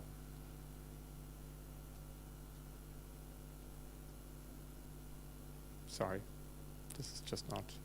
Okay, so anyway, this is specifically for Twitter, and just to give you an overview how different adoption patterns are. This is Spain in 2013, 40% roughly of all internet users were actually using Twitter, and then the figures are different for different European countries, and generally there's variation in this, and there's also some variation in the numbers, but there are countries which have a lot of affinity for social media, and for example here for Twitter specifically, there are other countries which have less of an enthusiasm. This is important if you're doing policy analysis of any sort and you're relying on any individual platform or even on a combination of platforms, then of course the question is how representative is your platform of any type of user base. No, okay. So we've already heard about the Net Mundial Solutions Map. I think it's great. I think people should look at it and consider this approach and these kinds of approaches. And really, Stefan has already talked about this in detail. I think this mapping approach, tracking issues, so up there you have this issue list color-coded. I think this is very useful.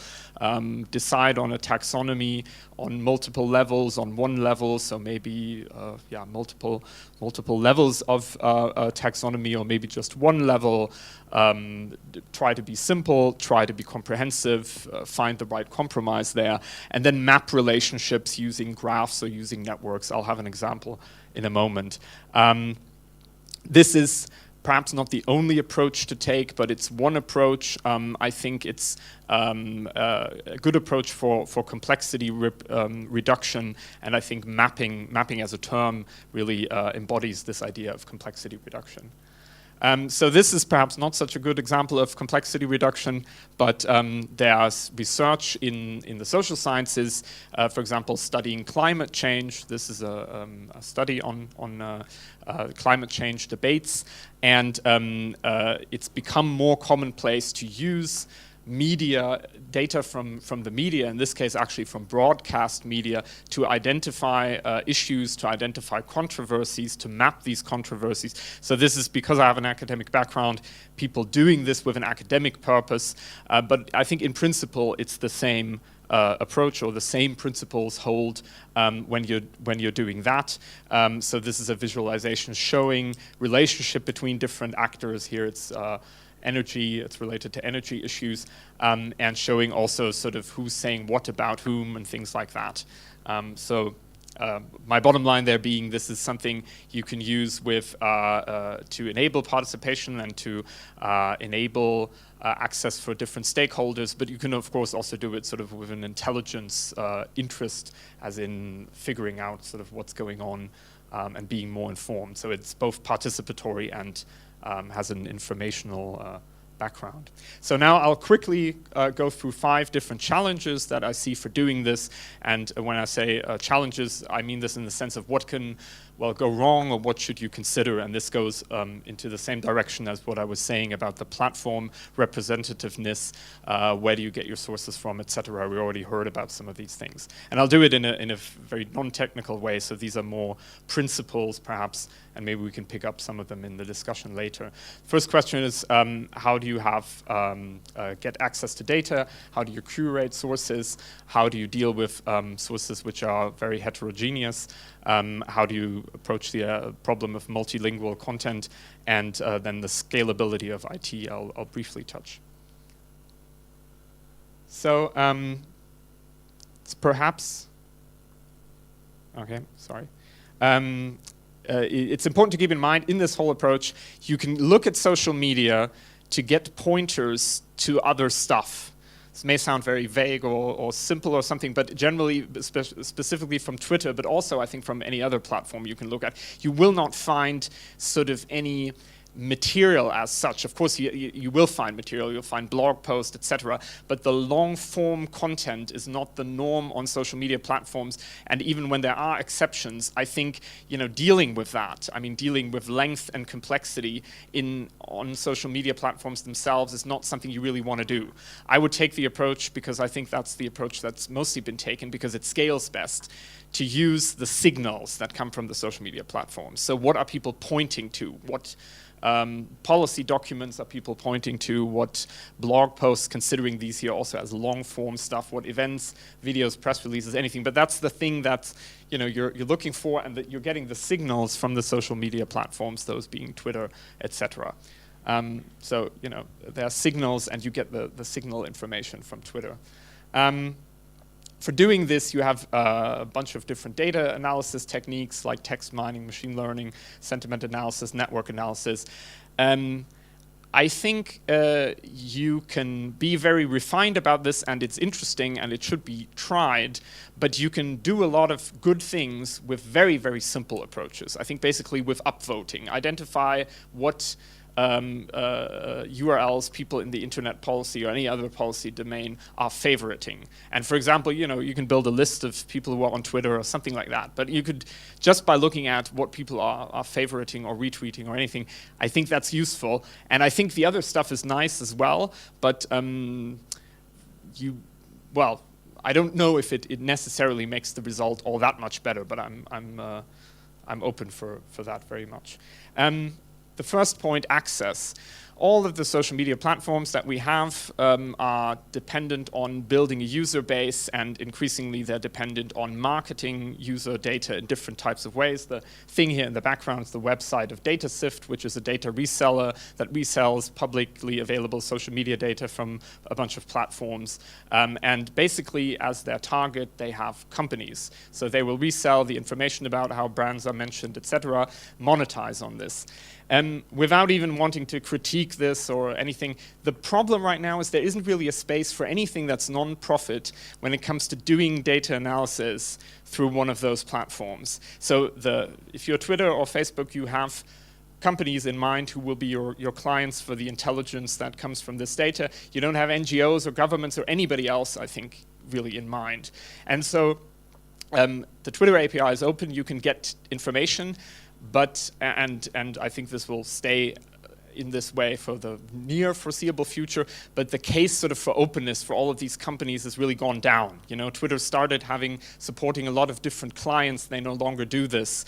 They just promote their own Twitter client. And they do this because it's not in their business interest. So I hope that these companies will create an area where they make data available to actors which don't have a profit motive. And I can talk about why I think this might even happen at some point. But anyway, so restricted, the access is restricted. This is something to watch. Analytics is increasingly an important part of the business model. This is somewhat problematic because if you're trying to find out about policy issues, don't count on this data being free. That's number one. Number two, curation. This is an example of that colleagues in Australia built who are in media research and really wanted to find out about sort of media usage patterns in Australia. They looked at how individual newspapers and other mass media outlets are being referenced in Twitter, and they built this called AT-NIX, the Australian Twitter Index, where these actors are represented. What I really mean is what already was touched upon. How do you select the sources? Basically, you can go entirely through hashtags or keywords or some sort of search-based approach, or you can go through actors that you identify and say, we're just going to follow everything that they talk about. I don't know, I wouldn't favor one approach over the other. Maybe a combination is good, but this is something to really watch. And I think both approaches have strong advantages. I wouldn't, for example, vote for for search in any scenario, just because it can be very vital to follow a group of people who maybe diverge in the topics they discuss. And maybe that's still a useful thing then, to not be bound just to specific keywords, which you are if you're going through hashtags or through keywords. The heterogeneity is another issue. This is a network visualization, actually not a very good one because it's very hard to read, from colleagues from the Pew Internet and American Life project, who looked at different types of discussion groups on Twitter and hashtag communities on Twitter, and identified sort of polarization and different forms of information sharing. The thing there, or the meta point I want to make, is identify which platforms you want to look at. It's not realistic to be able to sort of take in information from every conceivable platform. At the same time, you have lock-in problems if you just look at one. Again, the Twitter thing, if in your area maybe that's not used, people don't want to use it or something, that might be a problem. I think most discussion about internet policy issues probably takes place in a limited number of spaces, not everywhere, so maybe you don't need to be that comprehensive. I would select with care rather than saying collect it all. And with care, I mean, anybody can join in. I don't think there's any case for not letting anybody in, but at the same time, sort of collecting a lot of stuff then confronts you with the problem of figuring out what is relevant even more strongly than if you collect from people who sort of want to join in. Finally, multilingualism has already been addressed. I just want to point out social media is extremely diversified globally, and the social media that's being used in many Western countries, especially in Europe and the US, which have very strongly overlapping social media ecologies, are very different from the social media ecologies that you find, for example, in China or in Russia or in many other places. Language has proven to be the most effective barrier in information sharing, I think one can really say. The idea is that blocking, for example, is less of a problem for information diffusion than languages. So that's something to keep in mind. And this is in the background, the website of QQ, which is the biggest Chinese messaging service with a very, very large triple million number of users. Three-digit, several hundred, high hundred millions, or maybe billion, close to a billion number of users. So given the European and global context of internet governance, considering many languages is probably a good idea. Otherwise, on the other hand, it may be that because the technical issues are so specialized that many debates take place in English. Translation is certainly a big challenge. Maybe sort of seek consensus on what languages are used, or somehow establish a rapport with the users rather than trying to translate everything. Finally, scalability. I think we have more technically versed people here, so I'll make that very short. It really depends on how much you collect. Again, more is not necessarily better. So I think really, if you're thinking about doing anything with social media data in your organization or something like that, the point it's not really about having necessarily hugely scalable architecture. I mean, when I searched for tweets to me identifying internet policy issues, I just found sort of handfuls of them, maybe more, but you don't need a hugely scalable architecture even for 10,000 or 100,000 tweets. That's easy. I can do that with my computer in a few seconds. So that's really not the problem unless you're collecting huge amounts of data. Okay, I'll wrap up with some thoughts that we can then later discuss, I hope. It's important to consider different audiences for these platforms. I know you want to be open and inclusive, but I think, of course, a platform that serves one audience very well might not serve another that well, and maybe that choice has to be made. So what to collect and even what taxonomy to use, I think, is a bit dependent on the audience. Combine crowdsourcing and semantic techniques. Don't just do it in an automated way, but take the users into account. And look at other initiatives, basically, and learn from them. And I think there's a space in which all of these different tools and initiatives can really coexist and contribute very valuable things on these issues. So thank you very much. I hope I haven't gone too much over time, and I look forward to the discussion. Thanks a lot. We'll leave the discussion in the separate groups. Now we go for the last speech. Before we do the last speech by Toby Cranston, I ask you for a bit of movement in order to wake up a bit. Not only you can get the coffee, but I ask each table to get one sheet of paper. So it's like this. It works like this. And put it on the table. And write your name, affiliation, and email, because we overlooked this before. So if you can do this, please. Can you take one sheet for your table and write your affiliation?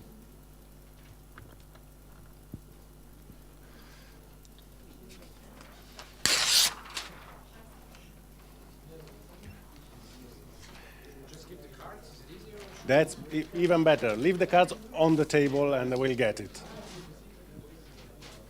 Thank you very much.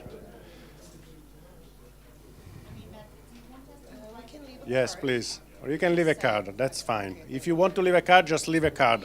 Just make sure that it's visible on the table, and don't steal the cards of other people.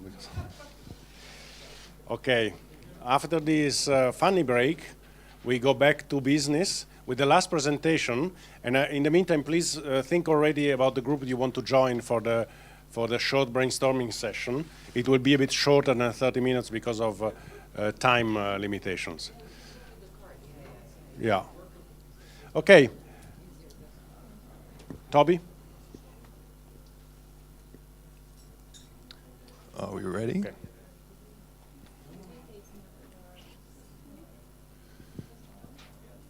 Good. Go. Hi everybody, my name is Toby. I have a background in software development, but 3 or 4 years ago I started a small company in London building text analytics software. Today I'm going to give you a very short introduction to the field of semantic analysis, how it applies to the JIPO project, and then a few tips and tricks for getting the most out of the systems. I'm probably going to start off quite high level and then go deeper and deeper until it's quite specific at the end, so feel free to turn off halfway through. So what is semantic analysis?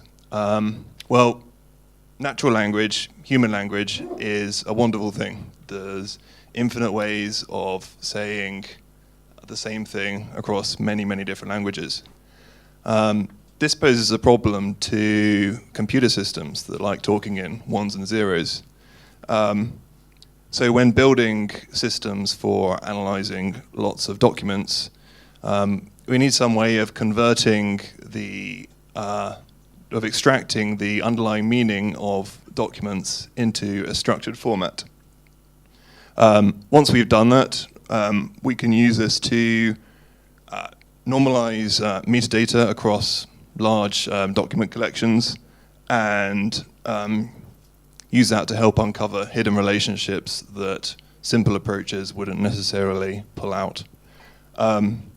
So as an example, I hope Lewis will forgive me, but I had a play with the JIPO beta the other day, typed in Obama as a simple keyword, and got quite a few suggestions for possible Obamas that have been pulled up out of the documents that are currently indexed by JIPO.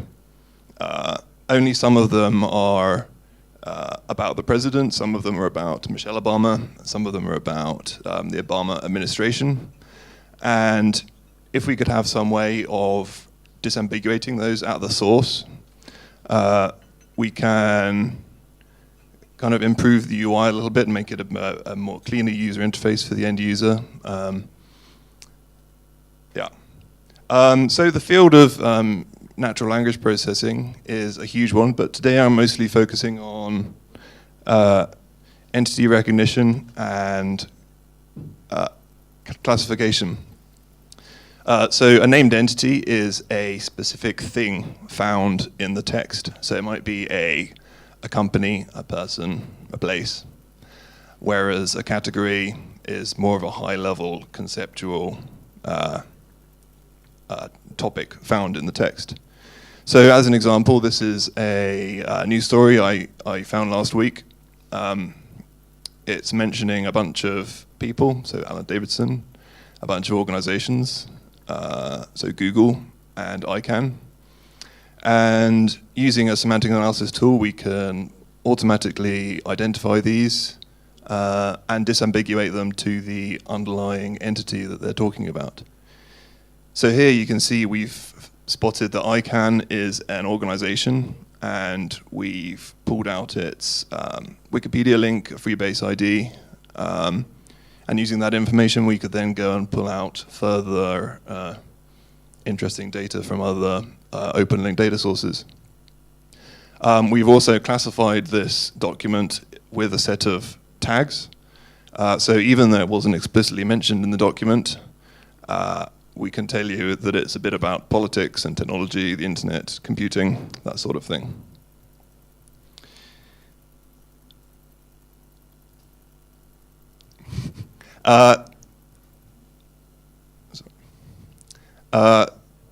So this is a tricky problem because language is so ambiguous. We can't just use big dictionaries to look up words and map them to the entity they're talking about.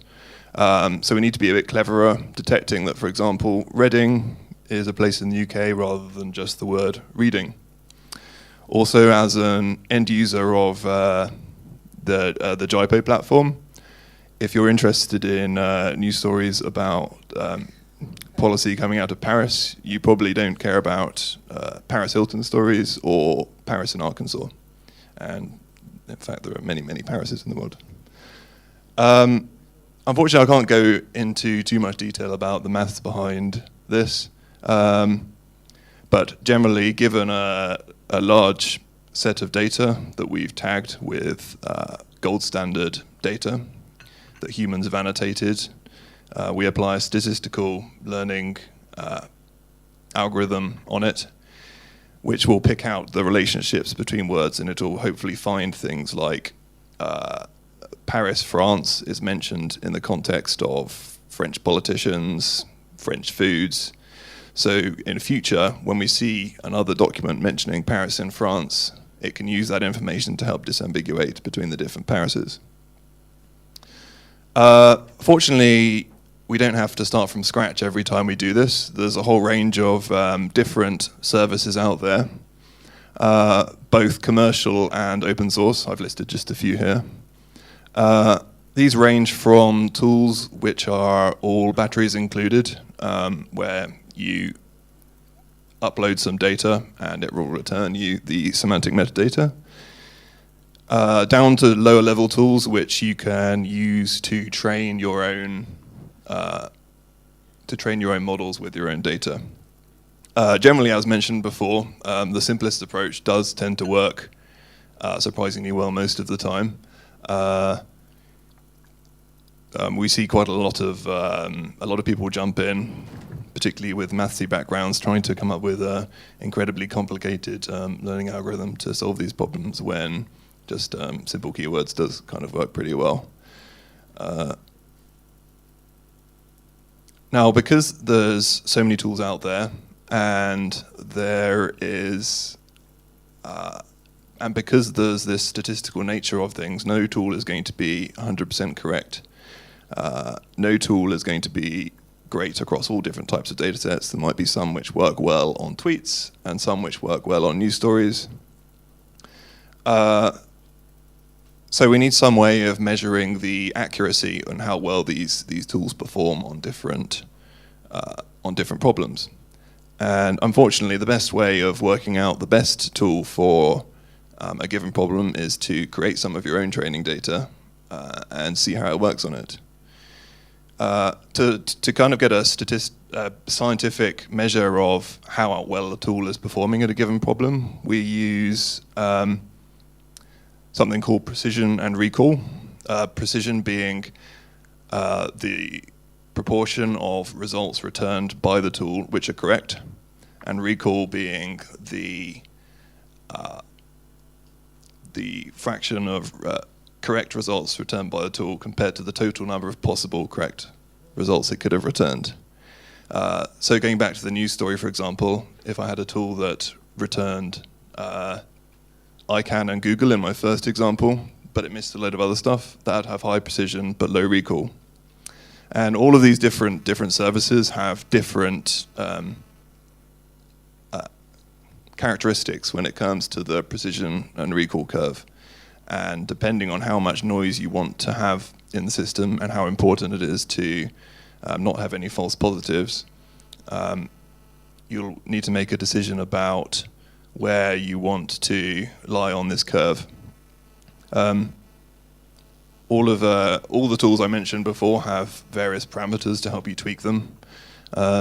And it's very important to play around with those a bit, even if it's just setting a baseline at which to throw out confidence scores, which the tool is not particularly confident at certain results. Generally, any tool which can train on your own data will perform a lot better than something that's out of the box and doesn't know exactly what you're after. So a few common problems that we see when building these kind of systems. The main one, I think we touched on it a bit earlier, is about the interoperability of the results from a tool and the kind of classes or tags that you're after yourself. So if the service doesn't provide a way of customizing it to your own data, you'll need to find some way of mapping the results from the service to the actual results you care about. Because language is so ambiguous, there are many examples of sentences which there are plenty of perfectly valid results, but for practical reasons you arbitrarily have to make a decision as to which one you want to go for. So in this example, I've got a Newcastle United story, which is possibly a bit localized here. Newcastle United is a football team in England. We could tag that as a football team, or we could tag Newcastle as a place. Tyneside refers to the club Newcastle United, but we might also want that to be tagged with the place. So there's a whole range of long-tail problems that you'll see when trying out these services, and it's very important to be consistent in the way you are evaluating them to get a good understanding of their strengths and weaknesses. I'd say the biggest problem we see is with tokenization and sentence segmentation. So splitting sentences into tokens is an annoyingly difficult problem sometimes. You can't just split on the spaces. In this example, if someone typed Google into JIPO, they'd probably expect it to match Google with an apostrophe S. But if you haven't indexed that as two separate tokens, that might not work so well. The larger problem is that different tools and different services have completely different tokenization schemes. So you might split your words up in one way, whereas they'll do it another way. And when you're trying to kind of match up the results to build into your own system, the whole thing falls apart.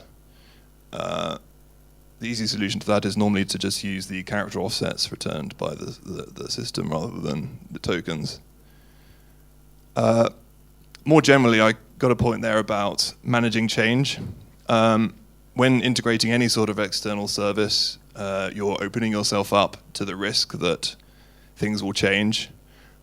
Naturally, new entities come along, new people exist. The service you use will change their taxonomies, they will change their algorithms. And so when integrating a service like this, you need to allocate some future effort to handle this. My final point is on multilingual issues, which is something we've been coming back to again and again tonight. The first point's a slightly technical one. The problem with computers is they don't speak with letters, they speak in ones and zeros. So we need some way of mapping mapping our own characters to computer ones and zeros. Fortunately, these days we mostly talk in UTF-8, which is a way of encoding characters into binary, but that has its own ambiguities. There's multiple ways of representing an E-acute. The problem with this is quite subtle, because when you then have conflicting ways of encoding your text, you'll find that half the things don't match, even though there's two similar strings. Because they're represented in binary differently, they don't match, and it causes all kinds of pain later on. Also, when scraping data from the internet, you'll find stuff in all kinds of different horrible encodings and a complete mess. And so you need some sort of pre-processing stage to normalize that into something that you can play with. Names are a really interesting problem. Ideally, it would be nice to have a canonical name that we can refer to everyone by, but it doesn't really work like that. Even in English, there's many ways of referring to the same person, and then when we spread that to other languages, there are translations that even David Cameron probably isn't aware of.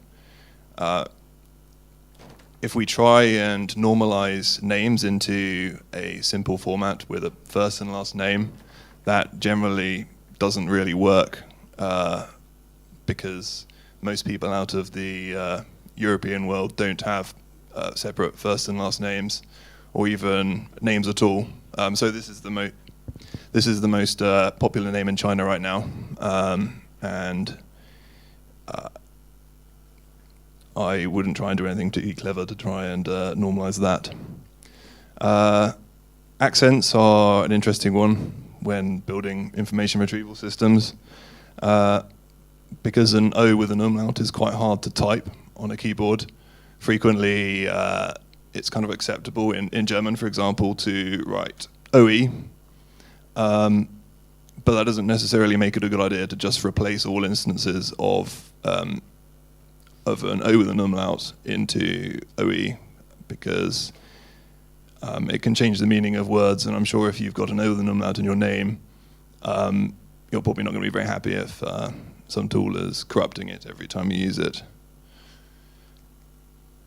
Last but not least, it's very important to build different models for different languages. You can't rely on linguistic features from one language transferring to another one.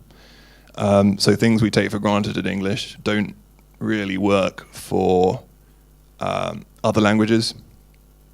A good example being capitalization. In English, we kind of take for granted that if you see a capital letter that's not at the start of a sentence, it probably means that it's the name of a person or a thing.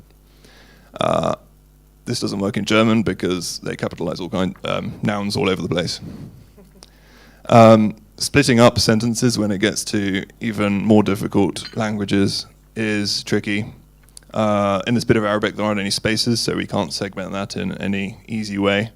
That's a whole research problem on its own, quite an interesting one. Yeah, different languages have other linguistic properties which we need to be aware of when indexing them. German's famous for having crazy long words, which is good fun. So we need to decide whether we need to split them up into separate tokens or just keep them as one. This is always a classic example of the German long words, the classic example of difficult things in NLP systems. In practice, it seems most German people don't actually speak in really long, complicated compound words. And so in practice, it seems to be less of an issue. And I think that's it. I'll leave it there. And if you'd like to talk in anything in more detail, come speak to me on my table. Thanks a lot. Thank you. It's getting late, so some people have already left the room, but still, I think we have 3 very interesting topics. So I would like to ask the 3 speakers to go to different tables, because otherwise the whole system doesn't work. So, Stefan, if you go down there. Toby is, well, anyway. And if you go sit there. Probably to the last one so that you're close to a flip chart. Okay, so Stefan, summarize the topic of your table. How to ensure interoperability and coordination through common taxonomies. Okay, common taxonomies for internet governance is here. Cornelius, how to use social media. Can you give me so that I say it correctly? How to use social media data for informing policy debates. Cornelius. And here we have Toby, how to get the most from semantic analysis services. So distribute yourself among the tables, please.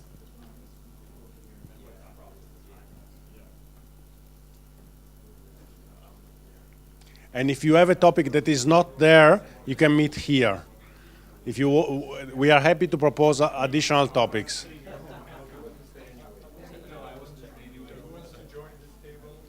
We have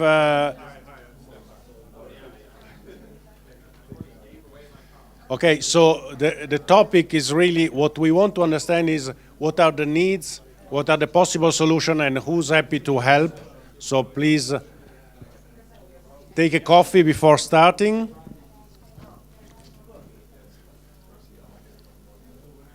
In the meantime, I collect the cards that were put on the table. No one wrote the name. Can you give me your card? Thank you very much. This is our business card. Fantastic.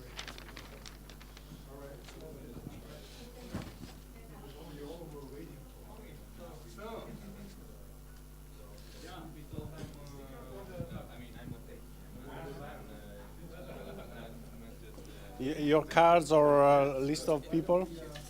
Thanks.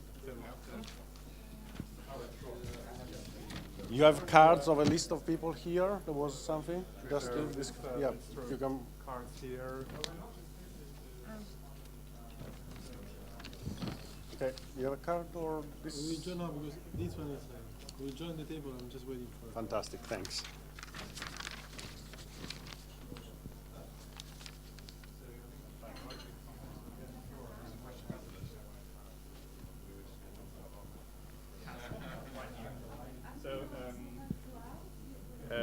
How should social media data be analyzed and presented? Well, I think to me that's a combination of, you know, you can think about that in a technical way, then it's a software design issue or design issue, I guess. Yeah, I remember you talking about taxonomies, and I guess the other people. Have you considered instead of using taxonomies, using a tag-based system? I mean, I think a tag-based system would provide more flexibility to, well, label the various categories. Yeah, so I'm not involved in designing JIPO, so this is something I could sort of pass on. So the goal here is really to start thinking first what is needed in terms of what is the problem we're trying to solve, what would be good to have in JIPO, what would you like to see in JIPO. Second is regarding obviously social media for policy, and second, if you have suggestions, and third, come on board to help us. So first, how should JIPO be with social media, in your view? What would be useful?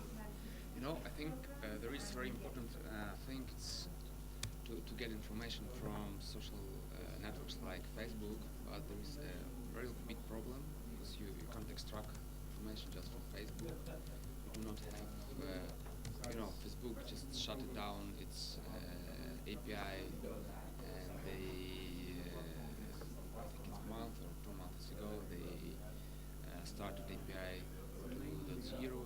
They don't have RSS for now.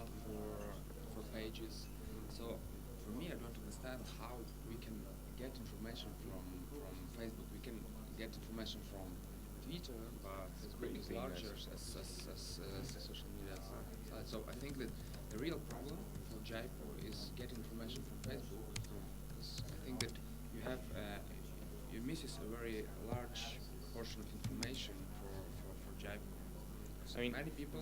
This is one of the problems I see with the whole thing, the lack of meta information concerning many of the sources. Because yeah, well, if you have something like basically the semantic web concept was very kind of interesting and talked about some years ago, but never really materialized. So you don't have any well, you don't have much structure to start from. So you basically have to do some kind of scraping and maybe use RSS if there's some there. But I think this is the most difficult part of the whole enterprise. I mean, I suppose that's why I think something like what the guys from Toby's company is pretty important, because they actually can take text, whatever, and extract something from it, so kind of create some kind of metadata around the existing raw data. But how effective that would be alone, I don't know. Do you have examples or really things that work very well? No, I'm from Ukraine, and we're trying to understand how Russians trying to put some information against Ukraine or some fake information on social media sites. But we're trying to analyze this information, and for us, I'm not technical man. My colleagues work with technical issues, but we work good with Twitter.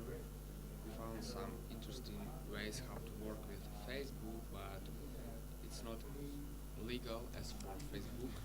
Well, it is legal, and it's still possible to access information through the Facebook API. But the Facebook API is very restrictive in comparison to the Twitter API, and it's also because they have all these. So it's different for groups, for pages, for individual profiles, for postings versus all the different types of information that you have in Facebook are accessible on a different level, and many of them are not accessible. So it's exactly as you were saying. I just wouldn't say it's not, because it is accessible, and even with the APIs changed, the newest version, it's still possible. But the problem is, it's very restrictive, and you don't get everything. You just get a bit. Yes, you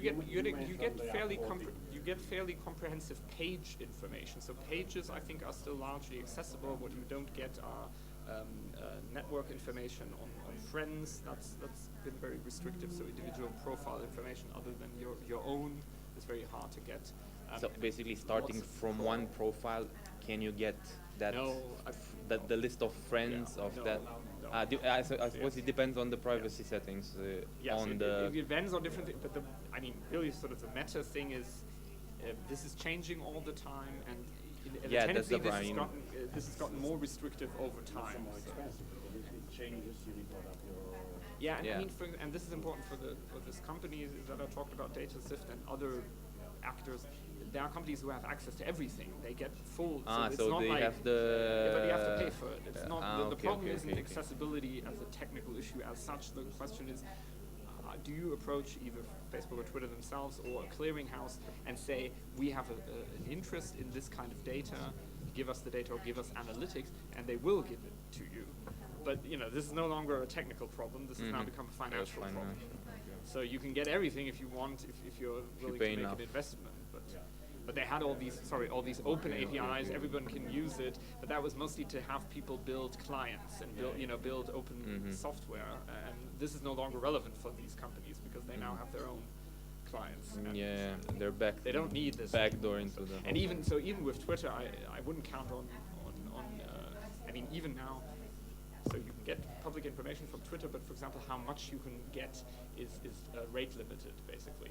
And only very few, so for example, Google has full access to all Twitter information as it's going through live. Wow. But they are, They started this.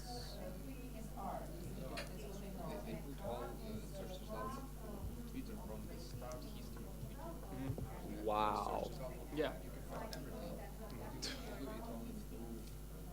There are also some restrictions. And they want to have users, people on the internet use Google and find tweets as well, but they don't want us building or anybody building a tool and then scraping all of this automatically. The real limitation in the end, botnets do it, so you could create something distributed and work around that, but but as I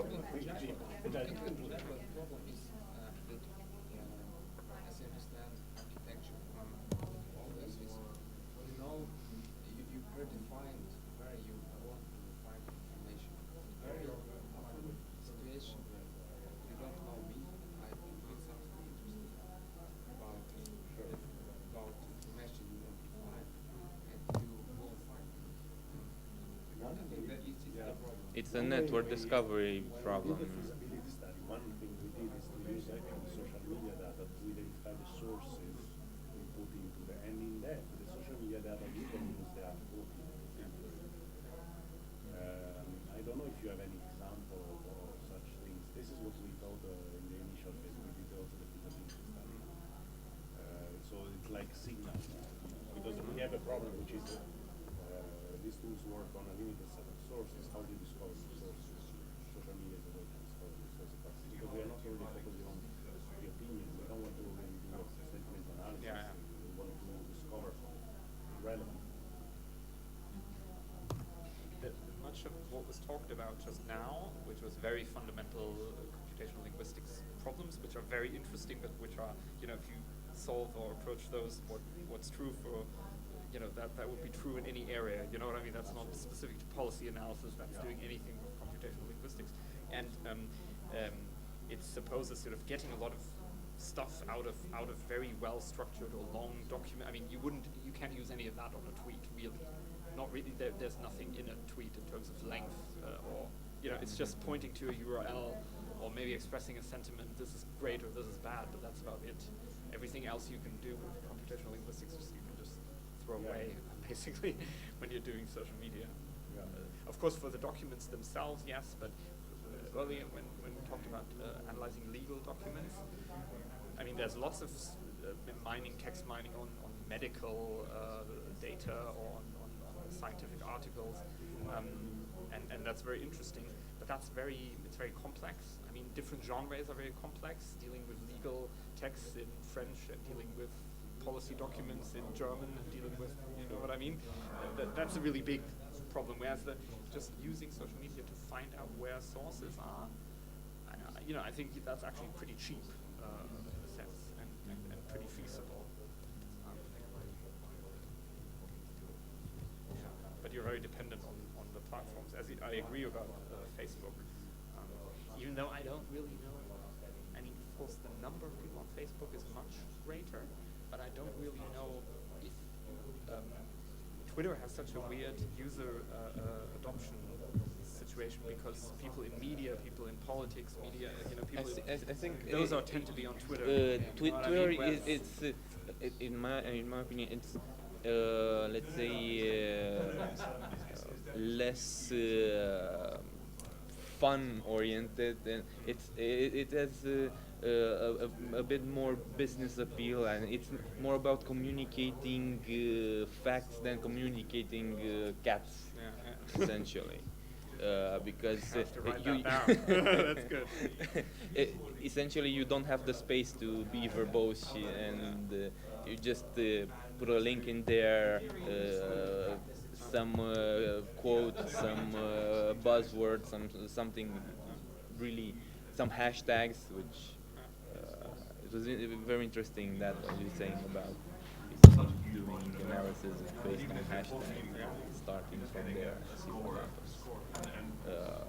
As opposed to, I mean, personally, I have both a Facebook and a Twitter account. I sometimes use the Twitter account, but I never use it.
Okay, thank you very much. So we reverse the order of the presentation. Now, Toby, if you want to start, then Cornelius, then Stefan. What do we... You want to tell us a bit? Actually, yeah, or Toby or Luis, because Luis was supposed to follow the discussion as you prefer. Well, you're next. Okay, Luis. Okay, here in the semantics group, we talked again about multilingualism, and we came up with some other problems, like same letters meaning different in different kind of languages, like Cyrillic and the European languages, and we see that we have to cope with these things. Also, we debate about trying to add for social networks. We talked about semantic analysis, but I do not really know if this is the case at this stage of the JIPO tool. Also, we've come up with some lessons that we can learn from other kind of tools, like tools to deal with the spam, with email spammers and things like that, that they've been doing these efforts to detect and differentiate topics, and they have achieved good scores and targets in these areas, and we can learn from them. A common thing we've seen is that we will not have to rely only on automatic retrieval for information, but also the user feedback and the input is very important, especially to refine these algorithms that we use to detect and classify the information, because there are still some parts of the technology that a human does better than a machine. So we are committed with that, and as you see, both in app and comment and seeing the algorithms and seeing if giving the user the opportunity to say that they think that we missed something or that we detected something that should not have been detected is very important to the tool. I think it's more or less the summary. Right, I'll be exceedingly brief. We had a great discussion. It was we had lots of very valuable ideas, I think, and we didn't stick entirely just to the question of using social media data or what we can use social media data for, but sort of made more general remarks about things to sort of consider. One was that, for example, tag-based versus taxonomic approaches might be good, so sort of finding the sweet spot between having a very clear system of categorizing things versus having something that's more oriented towards user contribution, and considering different platforms. We talked about Facebook, data access through Facebook and the difficulties of that versus, for example, Twitter. And so maybe there's a problem if your users are on a platform that doesn't really make data available, doesn't have an API, things like that. Right, I think. Great, and I will be also very short because I'm between here and I guess drinks. So so basically we started off by I know it by heart right now. We started off by looking at what are actually information needs, and then before we start looking at how would you categorize the information.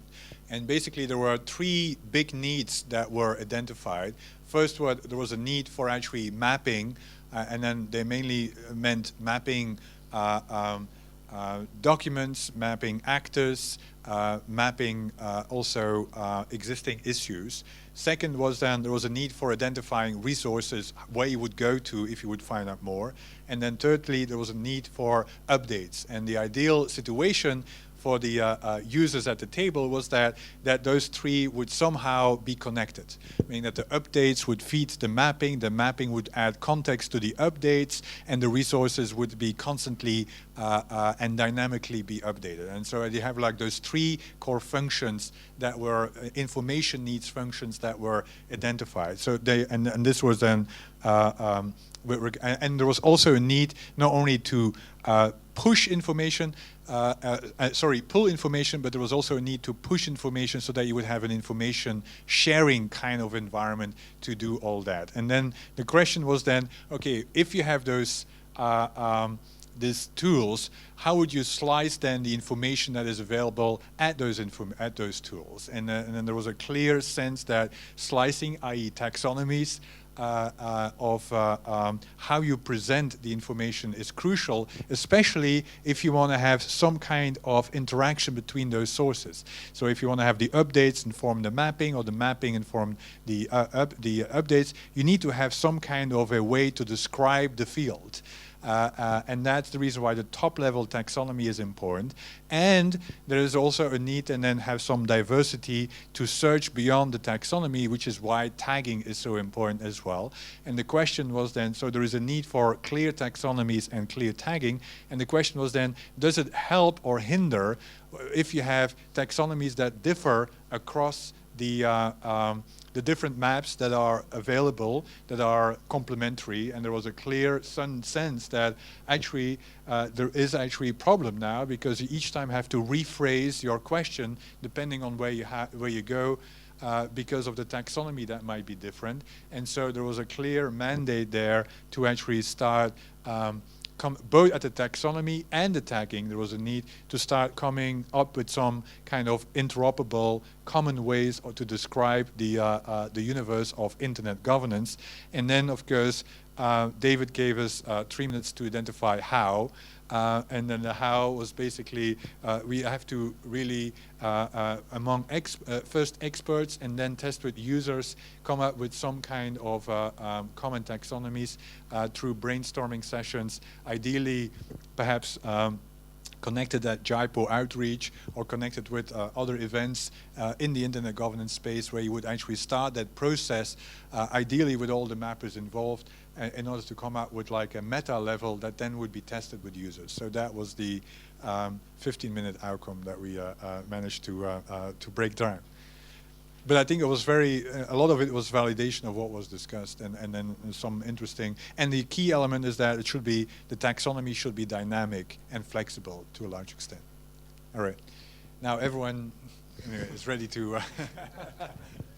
Thank you very much to all. I mean, a few people are still here, and that's normal. We are very late during the day, so let me first thank Kasia for all the work that she did. Thank you, Kasia.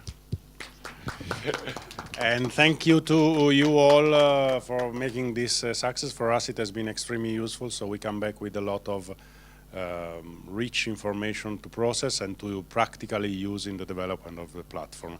We will follow. We will get back to you in the future for the next webinar and the next events that we are planning. Okay, just one organizational issue.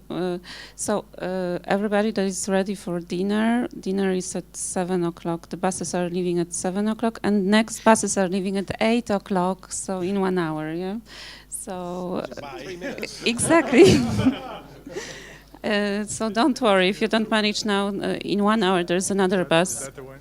Yes. Central Military Club? Yeah, somewhere.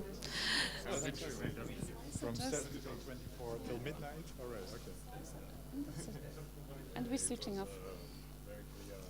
So I suggest...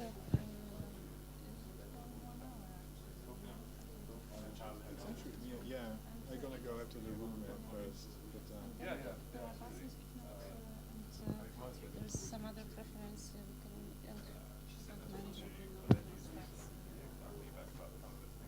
There's also a subway that is actually very I have one question. Can we use your presentation? Stefan, can we use your presentation on JIPO website? Okay. That'll be David, are just you coming to the officially. dinner, or Can we I- use your presentation on JIPO website? Yeah, sure. And one more question to both of you, because we want to do a short follow-up webinar on what was happening here. We plan it for the 15th of June. Would you be available? It's webinar, it's online, and it's only 1 hour. Probably, yeah. Yeah? I need to check. I can follow up with some email, but just mentioning that we are thinking about this webinar on the 15th. Yeah? And then it's going to be more practical, more about what was discussed today during